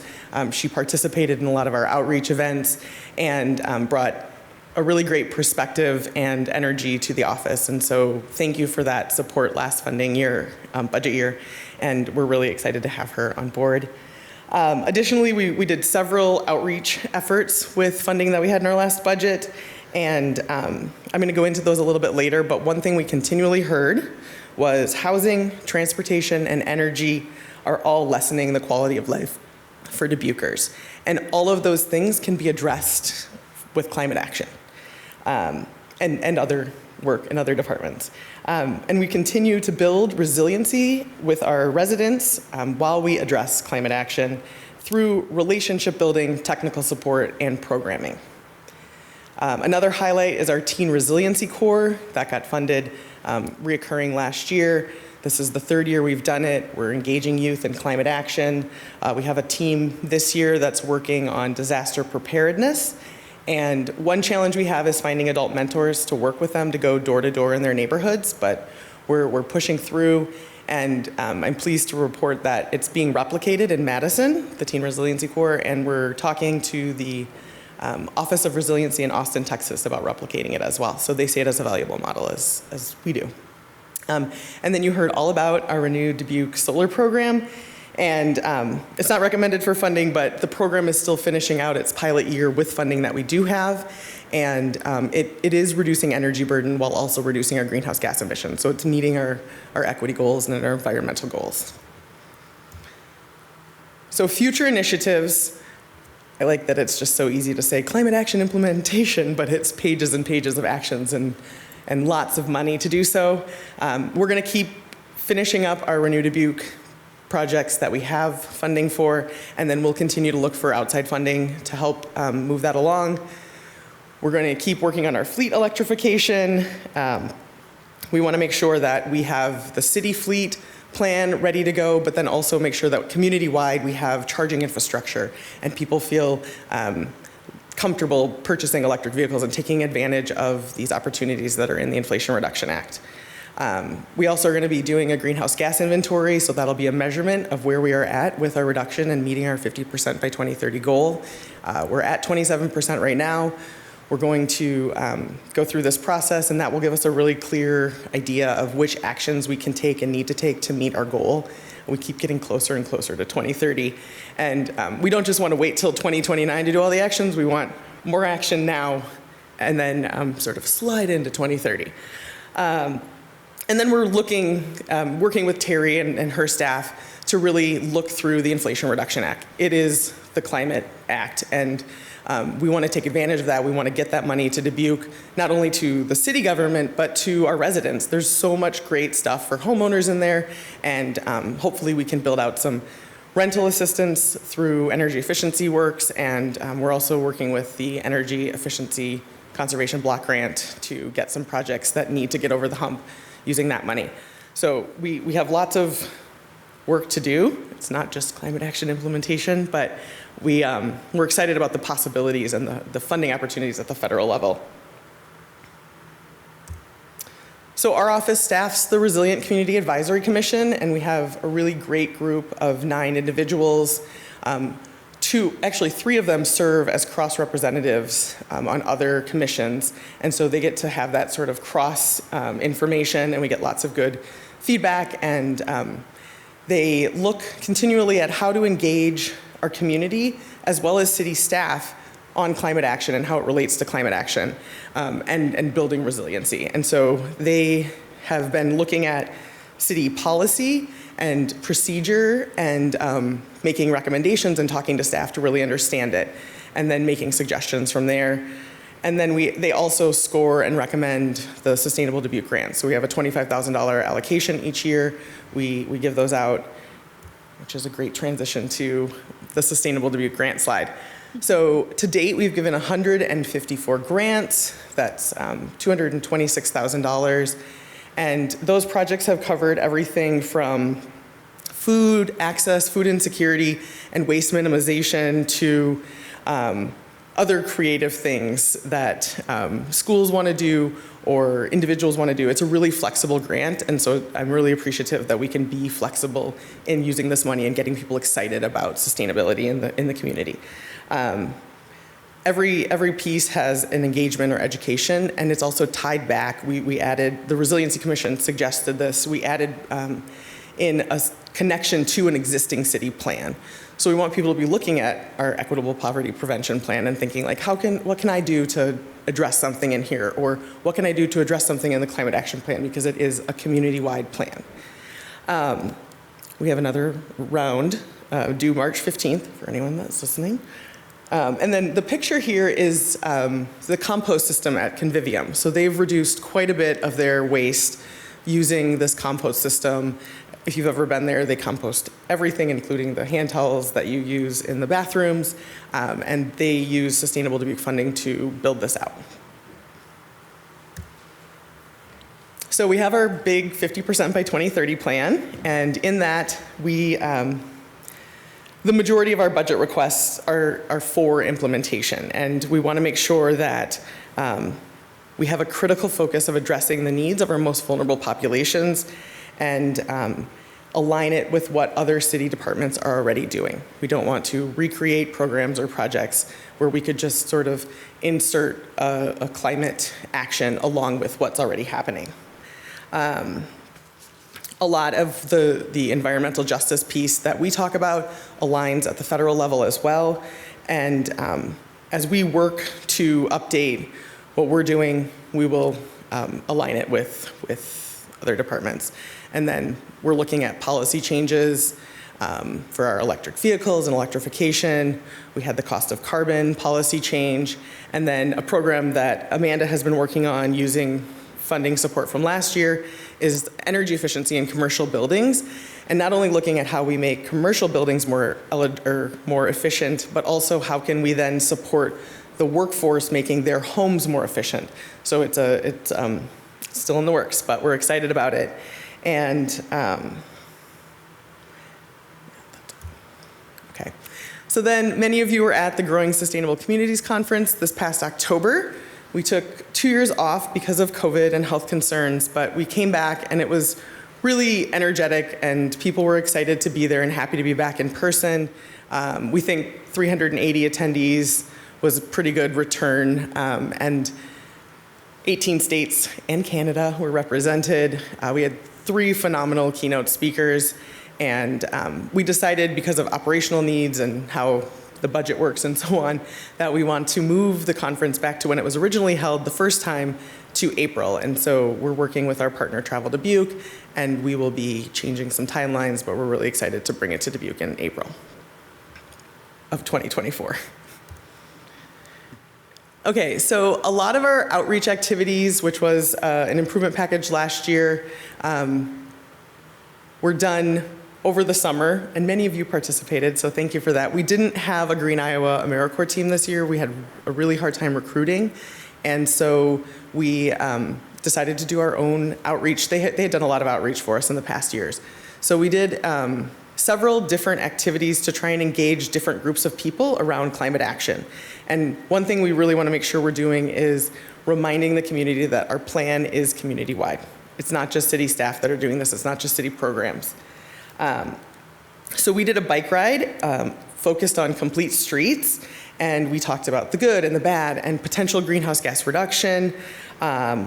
We looked at what it would look like in different areas of town. We heard good feedback. We heard what's not working for people, and then we've shared that with other city staff that are also working on this type of the smart parking and mobility study and so on. We also had a low carbon diet competition, and so I was looking at the numbers. They reduced 34,000 pounds of carbon. So if you remember from my last workshop session, a pound of carbon is 9 LeBron Jameses or 16 kegs of beer. So 34,000 pounds, and that was done by 7 households that did report their savings. And so those were things like minimizing the amount of waste that they threw away, like making a conscious effort, or making sure that they got a check on their heating system before they turned it on for the winter. And then they got points for that and then multiplied it out. We have a Circles book club, so that's still going on, and we are reading All We Can Save, which is a collection of essays and poems by all women who write about climate action and climate hope and climate science. And again, this is a way to engage a population that might not otherwise be talking about climate change. We hosted the tree voucher program. We partnered with Trees Forever on this. We gave away almost 100 vouchers to purchase and plant trees, but that was also coupled with an educational piece where people had to come and learn care of a tree from Trees Forever, and then also a tree's importance in reduction of greenhouse gases. And then we created several marketing materials that we can hand out that help sort of inspire people or guide them to take climate action. Our performance measures give us a small glimpse into what sustainability type actions can exist. So we partner with our Parks Department to look at pesticide-free parks. We haven't really moved the needle on this, but we definitely talk about how we can both help educate the public on how we use pesticides, because 15 might not seem like a lot, but we don't use as many pesticides as folks might think, and so we could do an educational effort related to that, but then also continue to look at what parks we can go pesticide free with. And then we're hoping to get to about a 50% of all grants that we receive, all applications that we receive, we would like to fund at least half of them. So we're slowly getting closer to that.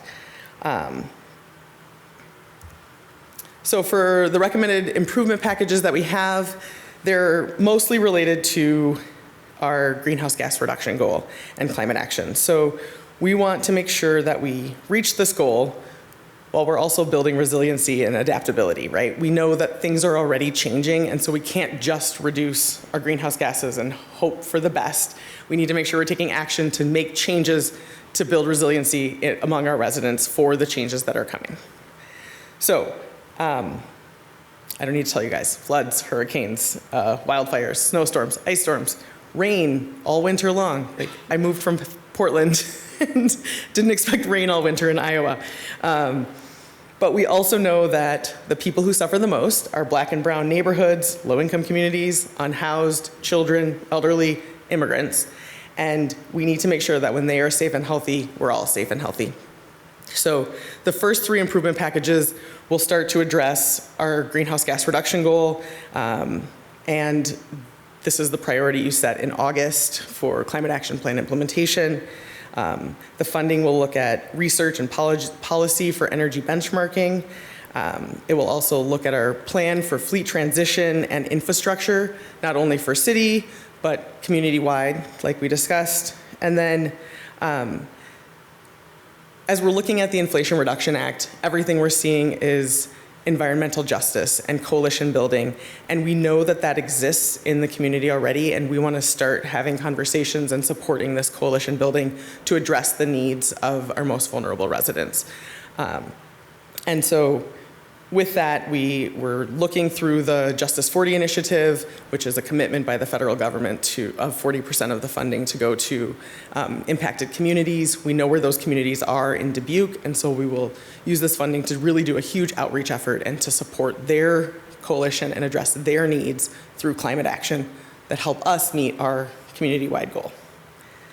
And then lastly, when I put in for a new position last year, I made the mistake of not adding funding for training and professional development. And so Amanda's here. We want her to stay. And so that is for additional training for her and to likely attend the our professional organization, the Urban Sustainability Directors Network conference each year.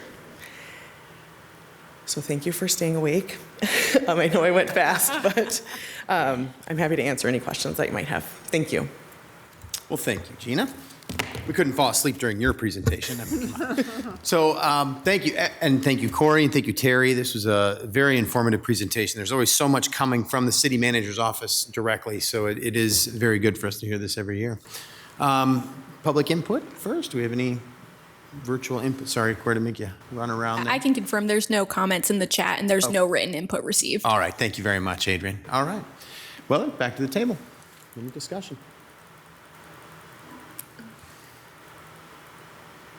You covered it all, no. Ms. Wethel, yes, go ahead. I just want to say that an example to me of how effective our city government is, 2 things. One, when I forward a constituent concern to the city management team, I hear back within 24 hours. My constituents hear back within less than a week. And I finish and close most of my contacts with constituents by saying, please reach out to me if you've not heard from city staff within 10 to 14 days. I have yet to hear back from someone who says they have not heard from city staff within 10 to 14 days. So to me, that's a very highly effective serving organization, and I applaud you on that. Sustainability wise, I have had constituents who've been so pleased with their interactions with your office, Gina. And truly, sustainability is something that I think we have to recognize. It comes from the community and up. It comes from a household that shares their ideas with another household, their experience. And so I have seen that in action. No Mo May experience just in my neighborhood and how appreciative those folks are. So that's just one example. Thank you. Thank you. All right. Well, we've gotten a ton of information from you this evening, so thank you very much. This has been very, very helpful. It always is. These improvement packages look like they're going to be very useful for the departments that you're working with. So, and happy birthday to your daughter, Gina. So, okay. Well, with that, we will move on then to our final presentation, which I also think Corey is probably going to be doing too, right, for the city council budget. Is that you? It's Mike. It's Mike. All right. Mike. Then we will wait for Mike to jump in here and he can give us a presentation. Okay.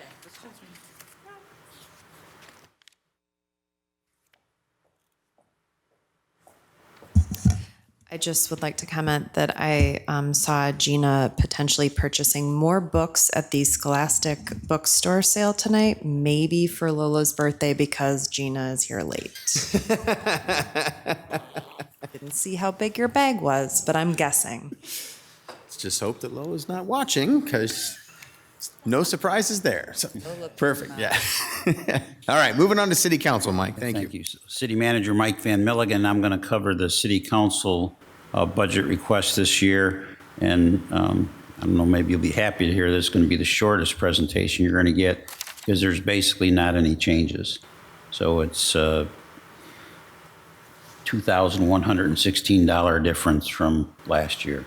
And really the only major change is the fact that in the fiscal year 23, there were 27 pay periods, and in fiscal year 24, there's 26 pay periods. That happens every once in a while. And so that skews the numbers a little bit, but that's pretty much it.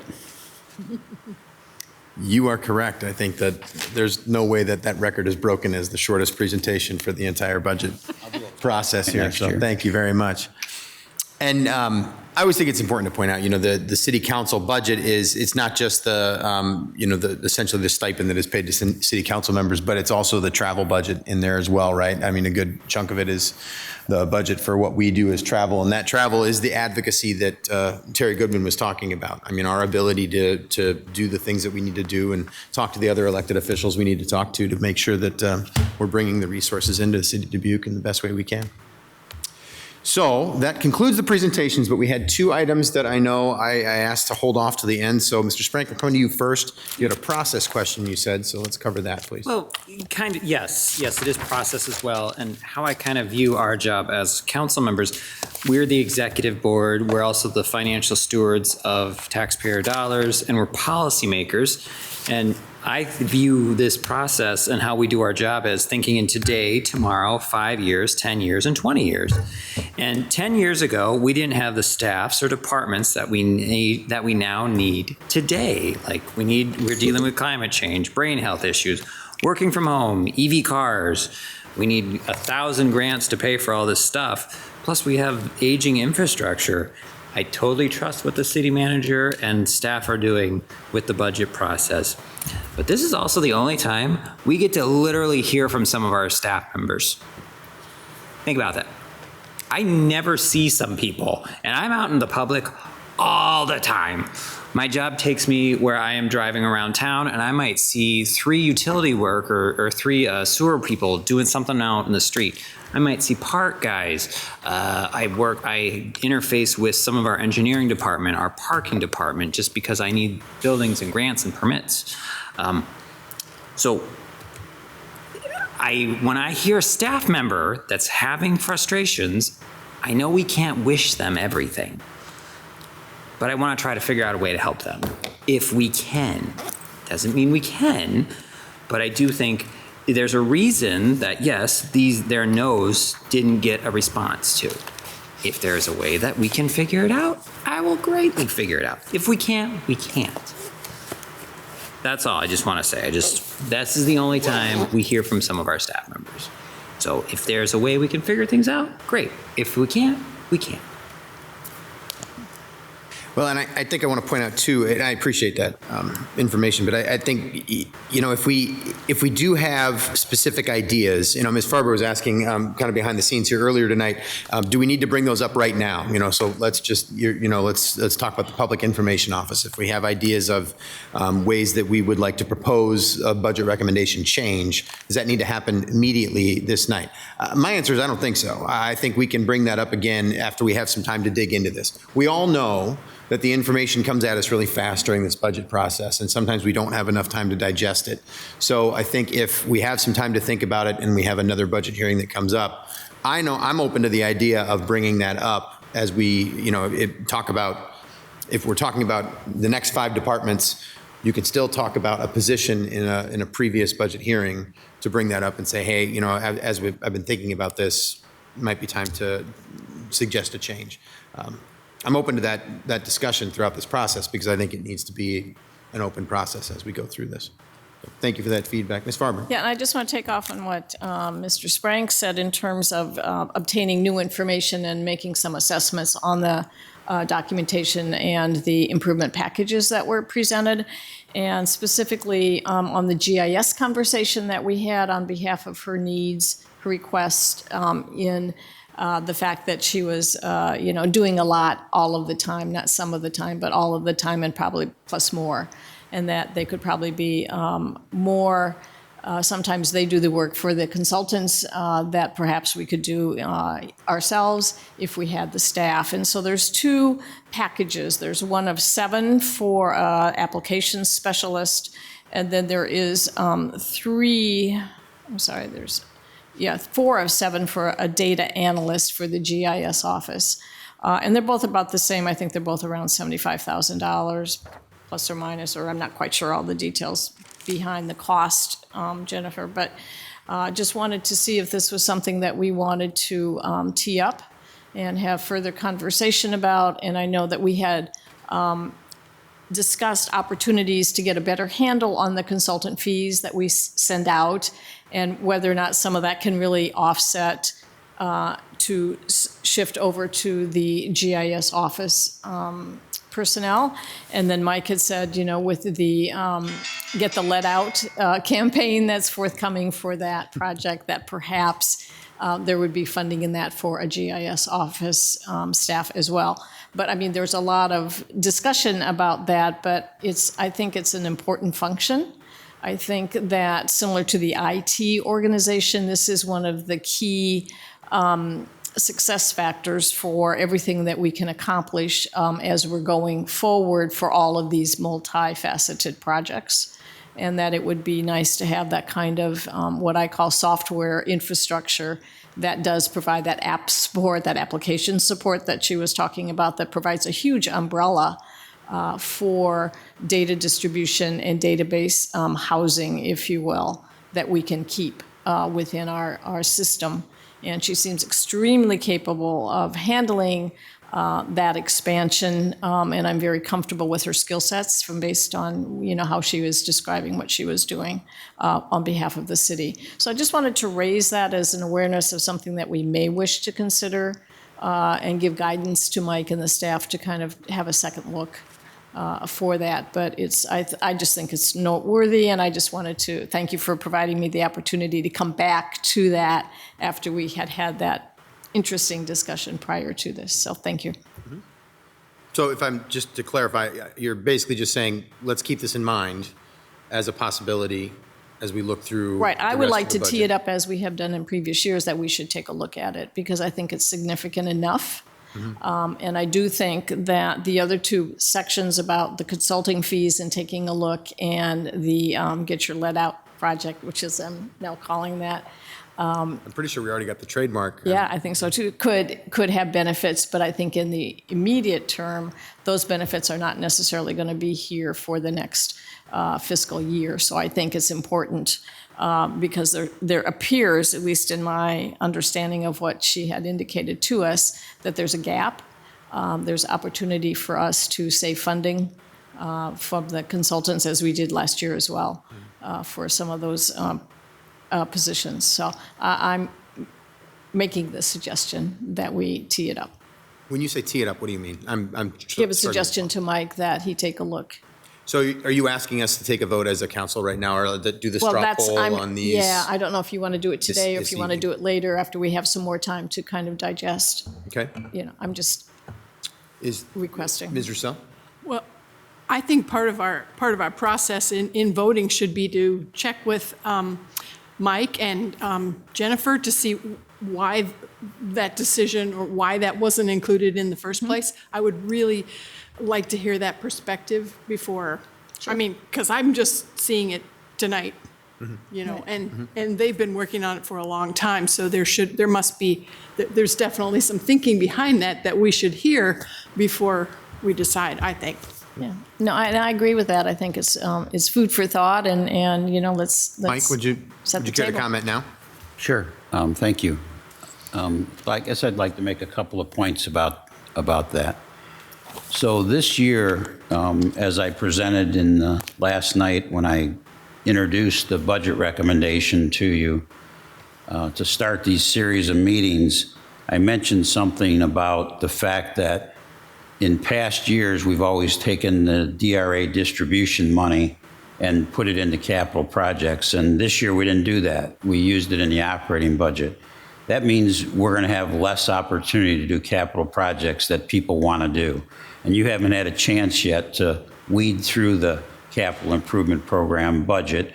And it's going to show everything we're recommending to do on the capital projects. But it also has a list of here's things people asked for that we're not doing. And I can tell you there's some pretty compelling things in there that I wish we could have done, and we could have kept the Dubuque Racing Association distribution money in the capital budget. We weren't able to do that. And so with that extraordinary change this year, if I were to able to identify savings by the end of this process, I probably will be recommending that we put it in the capital budget and do some of the capital projects that we weren't able to do. And the other thing we have to remember is one of the reasons we put the DRA distribution money in the capital budget is because it is a less certain revenue stream. And so, it's so dependent on how they do during the year as far as revenue expenses, so how much money they have left in the bank at the end that they distribute out. And that's so dependent on all kinds of things like weather.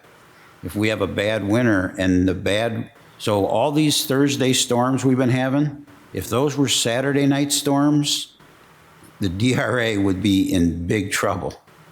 And so it's just that little tweak of a couple of days that could make it change drastically how much revenue appears at the back end of their year.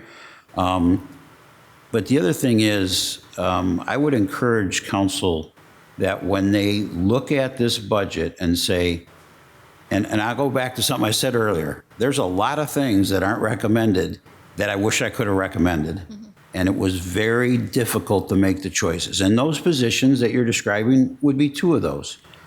But I would encourage the city councils, if you go through this budget and you feel strongly that something should have been recommended, look at something else to say, okay, we're not going to do this because we're going to do this instead. Because I'm not suggesting that every decision we've made in this, process since last August was the right one. And your judgment should easily replace ours. You're the policymakers, you're the ultimate decision makers. But I would discourage you from saying, well, here's another $150,000 in expenses. You got 5 weeks to figure it out. I'm not going to figure it out. This budget is, especially this year, is not like that. And so I would encourage you, if you want to fund something, find the money to fund it. Mr. Mayor. Yeah, Mr. John. That's doubly challenging this year since the materials are coming to us chunk by chunk. Can't flip back to the fifth hearing and look at what might be expendable there in my eyes, if anything.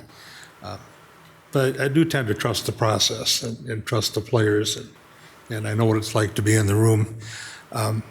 With all due respect, this is the first shiny object that's come along of 6 more nights of shiny objects. And they can pile up on you pretty quickly. You're absolutely not wrong. Those are critical steps that we like to try and find a way to take. But you can't have everything that you want. And I guess I just wouldn't support adding them or trying to.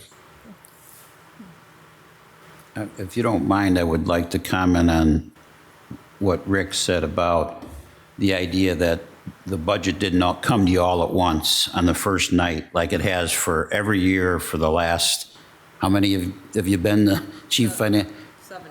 17 years, because of the tremendous performance that Jennifer does. And I mentioned something earlier, which was the idea of vacancies. And I said it jokingly, but it's not funny. Since last summer, Jennifer's been doing her job, the budget director's job, and the finance director's job, because we don't have those people because the positions, we can't fill them. And we're struggling. We put out 4 offers, 4 people said yes, and then went back to their employers, said they were leaving, and they all got giant raises and didn't leave. And so I guess I should have said more about that when I introduced the budget. That was a compromise we had to make to get the documents to you, was they're not all coming to you on the first night. And I realize that means you have less information and less time to review it during this period. But it really is just our reality. And I appreciate you being understanding about that. But I also want to remind you, I think this is accurate, that this new legislation that passed that took $620,000 away from our budget also extended the deadline. So you don't have to adopt the budget by March 31st like you had to in past years, because I think they added a month to the deadline, I think. Now, we've kept it, no? April 15th, I think. April 15th, okay, so 2 weeks. I should clarify that. I thought it was the 30th. Is it 30th? Yeah, and it changed in the process of passing the legislation, but I think it's April 30th. But we can double check on that. Now, we kept the schedule exactly the same because we had anticipated the legislation taking away the $627,000, so we don't have to go in and completely redo our budget. But if you feel like you need more time to read the documents and things like that, because we weren't able to get them all to you on the first night, you can reschedule the budget public hearing and bump it back a couple of weeks if you want to. Mr. Mayor? Yes. I think you misunderstood my point. It's not a complaint, it's just the reality.